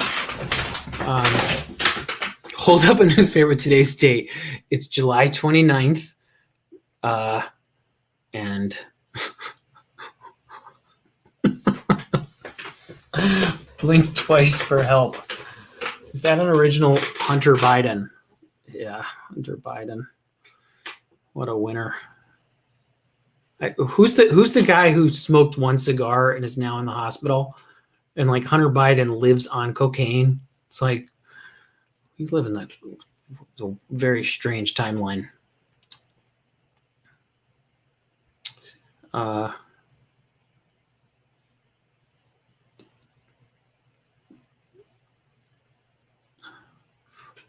Katie, you got to come back out here. They're going to be like, where did Katie go? Do I know any magic tricks? Monkey, we'll give you peanuts if you do this. I'm only staying on if people support Katie's Patreon. If you're not supporting the Patreon, we're in trouble. So throw a few bucks to Katie's Patreon. What artist is? I don't know where Katie. She like left me. I'm in a here. basement. Can you not There see you me go. behind? You don't see me? No, I didn't see it all. I'm right behind. Like I thought you can see me in the backstage, but you must have the thing open. No, I don't. Okay, you're back. Did I do okay? You did great. Yeah. Thank you. Yeah. Yeah. Are we on 50? Do we have the 50K yet? No, guys, we have Sam is doing so great, and we have another guest coming on too. Wait, how many subs do you have? Like 49 point. Let's see. How many subs do I have right now? Oh, thank you, JB. Somebody's supporting. I'm going to stay on for another 2 minutes now. Oh my God, more. If you support Katie, I'll stay on. So what do we do? Do we have people tweet it, or do we have people like the show, subscribe? Okay, you people who are watching this right now, if enough people get us to 50K, I will start talking trash about lefty media personalities. Just like that. Yeah, but how can I see what I'm up to? We can get to 200. Come on, people. Put it on your Facebook and like it. I mean, we can get 200 more? What do you mean to 200? Because people say that we're at 49,800. Oh my God, 49,800. What happened? I thought it was up to 9. Did people unsubscribe? Because of That's messed up. Yeah. I'm sorry. No, I don't think that's it. It's really messed up. So post it around, put it on your Facebook, put it on your Instagram. Yeah, I don't do enough Facebook stuff. You need to, I think you do that a lot. How do I feel about accusations that democracy now has been compromised? We had that yesterday, and I responded to that. I was like, what did she respond? What do they have on her? What do they have on who? I mean, the idea that she's compromised. It's like pretty funny. No. What else? Apparently I'm also on that other place right now. Rockfin. Hi, Rockfin people. Okay, Rockfin, you guys got to subscribe too. But where are we trying to get to 50,000? YouTube subscribers.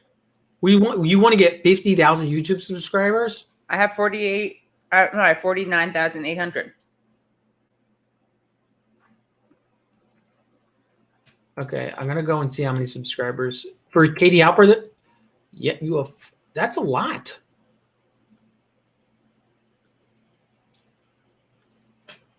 I'm gonna subscribe right now.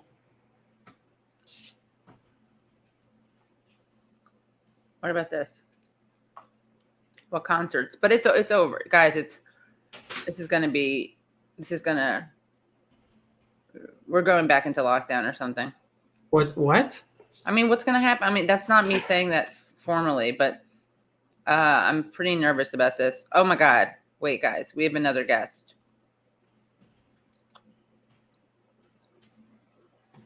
Are you guys ready? Yeah. Is it who I think it is? I think so. And then, guys, if you're not watching this live, this is going to be Patreon only later, some of it. So, No Mickey has 60K. Wow. All right. Well, I subscribed. I'm trying to get you up to the 50,000. Yeah. So when our guest is ready, she can give me the thumbs up. Are you going to evict me? No, you can stay.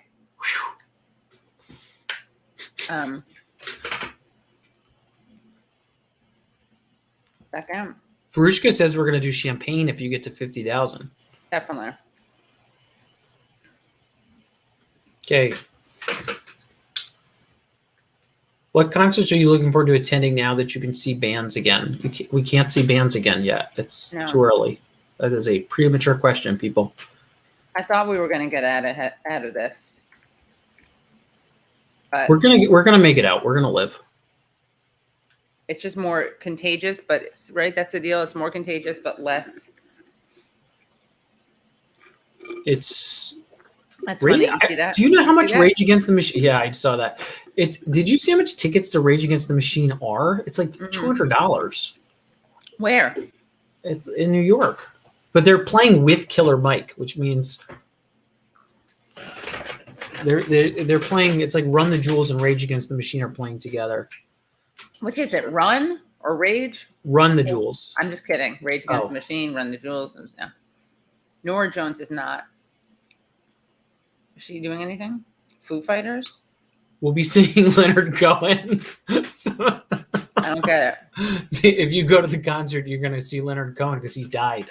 Oh. That's dark as a Leonard Cohen song. What's this? I just highlighted it because I think it's funny. I don't know what it means.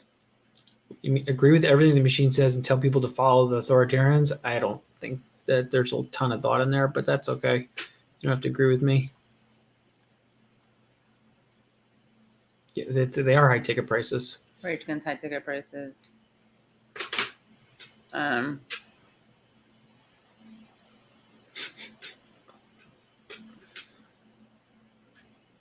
Rage the Jewels, yeah. Let's see. You guys want to guess who the next guest is? I guessed AF. Who is that? Who was on last time? With the initials AF? Yeah. Oh, Eva Farkas. No. Oh. A good guess. Who is it? Oh, now I get why you were saying AF. I said, are they cool AF? I get it now, yeah. How much viral load can one person have? Remember the Dead Prez show in Olympia? Guess what happened? They didn't show up on time. That's my guess. Oh, I remember. Yeah. Dead Prez came to Wesleyan. Oh, and you guys, our guest is ready. Okay. Mama Bear. It's Mama Bear. I'm just kidding. Dom DeLuise. Why did that make me laugh? All right. So, guys, you know her. You love her. She's been on the show a bunch. She hasn't been in a while, but yeah, Anna Kasparian. Someone Anna know. You know her from politics, writing, and Bad Faith podcast. Briahna Joy Gray. Oh my God! Hey y'all. Were you in the backstage when we were just talking about you? Oh, yes, Sam she is was. looking for me. Oh no, Oh, my not Sorry, for me. I just missed that. Okay, I'm sorry. I just missed what you said, That's Sam. okay. My apologies. Did you hear us talking about you when you were backstage? I did not realize that you were here. No, I didn't. Oh. He we totally were just talking about it like 3 minutes ago. We were talking about how great you are. Yeah. Yeah. Well, that's very kind of you all. What have you been up to tonight? Ooh, we interviewed Kevin Pina about Haiti, and then we interviewed Stephen Donziger. And How's it holding up? holding up. Well, we spoke to his son, which was cute. Nice. I think he's tired of being under personal lockdown. But he seems good. What did you think, Sam? I thought it was kind of a funny conversation because at some point you just have to either cry or laugh. So we opted for the laughing route, and we quite early on we were laughing. Yeah, a lot of home house arrest jokes. Yes, and also the with the chat figuring out who was going to be cast as Stephen Donziger in the movie. Ooh, what did you decide? Well, there was a lot of kind of Matt Damon, George Clooney, but somebody else said Steve Martin, and there's a way I could almost see it. Yeah, right? I see it for sure. Yeah. I mean, everyone takes a dramatic turn eventually. Why not Steve Martin? Actually, he's already done that in what's that movie? The Shop Girl. With yeah. I don't remember this. With Claire Danes. Oh, I don't know. I did not see this. I've mostly seen The Jerk 4,000 times. Oh, The Jerk is great. And Three Amigos. That's also great. Wait, but no, he was definitely in that. What was it called? Hold on. Steve Martin. All of Me is great too. Wait. Can I ask Briahna a question? Yeah. Okay. So Briahna, the thing I've been asking people all day is What is your take Shop on? Girl. It's Shop Girl. Okay, sorry. Okay, what is your take on the shift from our revolution to pragmatic progressives? It's not ideal. Yeah. OR to PP. I mean, it's not ideal. Maybe it's too bad that you don't work in their like. They should hire you for communications. Yeah, well, Just I in don't think terms I'll of be the hired by name. anybody for communications. At this point, I think you stop being hired for communications gigs the second you start telling the truth. So I'm not holding my breath for any of those kinds of phone calls. What are your thoughts on the reconciliation bill? I have not been following it, to be honest. I've been just concentrating a lot of interviews at this point on bad faith to give myself a break from having to log on every day and say, oh, look, we're being disappointed again. Right. And it's actually been really nice and refreshing. Obviously, I'm on Twitter. I see the news. It's scaled down significantly, apparently, which is, again, exactly what everybody expected. So is there some nuance of it? Is there any glimmer on the horizon that I didn't glean from people's disappointed tweets today? You tell me, Sam. You tell us. There's a picture of like Manchin and Warner and that was really Cinema, good. and they're all smiling. And I was like, this second I saw the picture, I was like, this is a really bad sign. Yeah, no, I don't think that there's a lot of positive nuance. I think it's pretty bleak. Yeah. I mean, the question becomes what people are going to do about it, but what people are willing to do about it, whether the people who are in a position to articulate what has gone wrong and the extent to which elected officials are failing their constituents are willing to say that out loud and also direct people to direct action. The critique is great. Like, that's kind of our role in the media, is to do the critique. And while we're often lambasted for not being organizers, the people who are don't seem to take the messaging that is being handed to them on a silver platter and all of the analysis that comes out of the left journalism space and use that to capture the potential energy of the moment. So I don't know, like it's just one of those things. It's one of those moments again. Someone in the chat, I think, raised the Medicare for All marches last weekend. It's frustrating that there is enough potential energy that people obviously are committed enough to want to pursue that kind of action. And it is deeply frustrating that the response from a significant percentage of the left media sphere is like straight up derision, not just even ignoring it, but going out of your way to sideswipe it. So it's just a little bit of a bleak time. Did anyone watch Crystal Ball's interview with Bernie Sanders? I didn't. Did you? I saw the clip that was circulating. We should do a Mystery Science Theater of it. How do you mean? Where we watch it. Silhouettes at the bottom of the... And we like comment on it, yeah. He is prepared to deal with it. I have not seen a president in my lifetime who has done that. Am I wrong?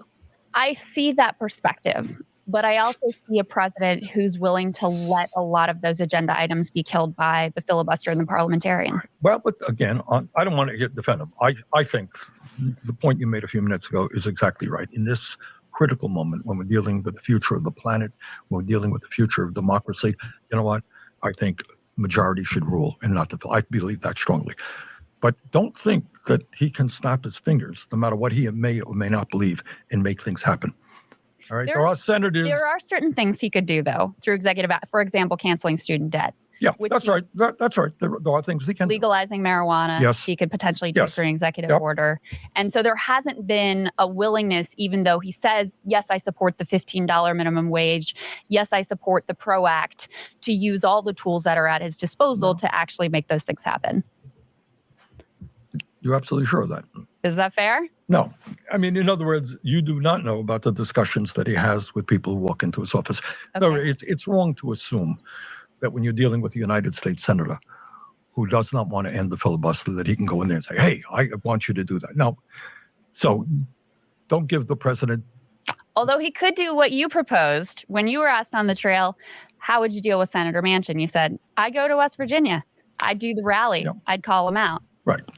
I mean, there are things you could do. All that I'm saying, do not minimize. I mean, and I don't want to get into personalities. True, he is. But Sure. He any is. member of the United States Senate has the power to kill this thing. And to think that the president alone can change that is not 100% correct. Sure. But there are executive actions that he could take. All right, look, Student look. debt and other things that he could do. We can agree on I that, am not, right? yes. You know, Yeah. Joe Biden. Oh Sorry. my God. I wasn't trying to. I'm sorry. I didn't realize That's that was hilarious. No, that's really funny. All right. So what do we think of that? You got to make it full screen so I can see Brianna's eye rolls. Oh. I mean, look, I didn't think there was going to be a moment where Bernie Sanders was accusing the left of Green Lantern theory for asking Joe Biden to do executive orders and also for putting the full force behind his campaign promises. Well, guys, this has been great. And if you saw this whole episode, are you in luck? And if you missed it, wow, are you going to want to become Patreon supporters at patreon.com/The Katie Halper Show? I got to say it. Yeah, this is a great app. This was really fun. Okay, but we sorry, got to get you to 50K. Okay, yeah. So like Where- it, share it, spread it and around. subscribe it, yeah. Oh, Brianna, could you tweet about this? Oh, I get it. I was like, what? I don't get it. Now I get it now. It's Thank lovely you so meeting much. you, Sam. Hasta luego. Take it easy. Bye. I don't know how to leave.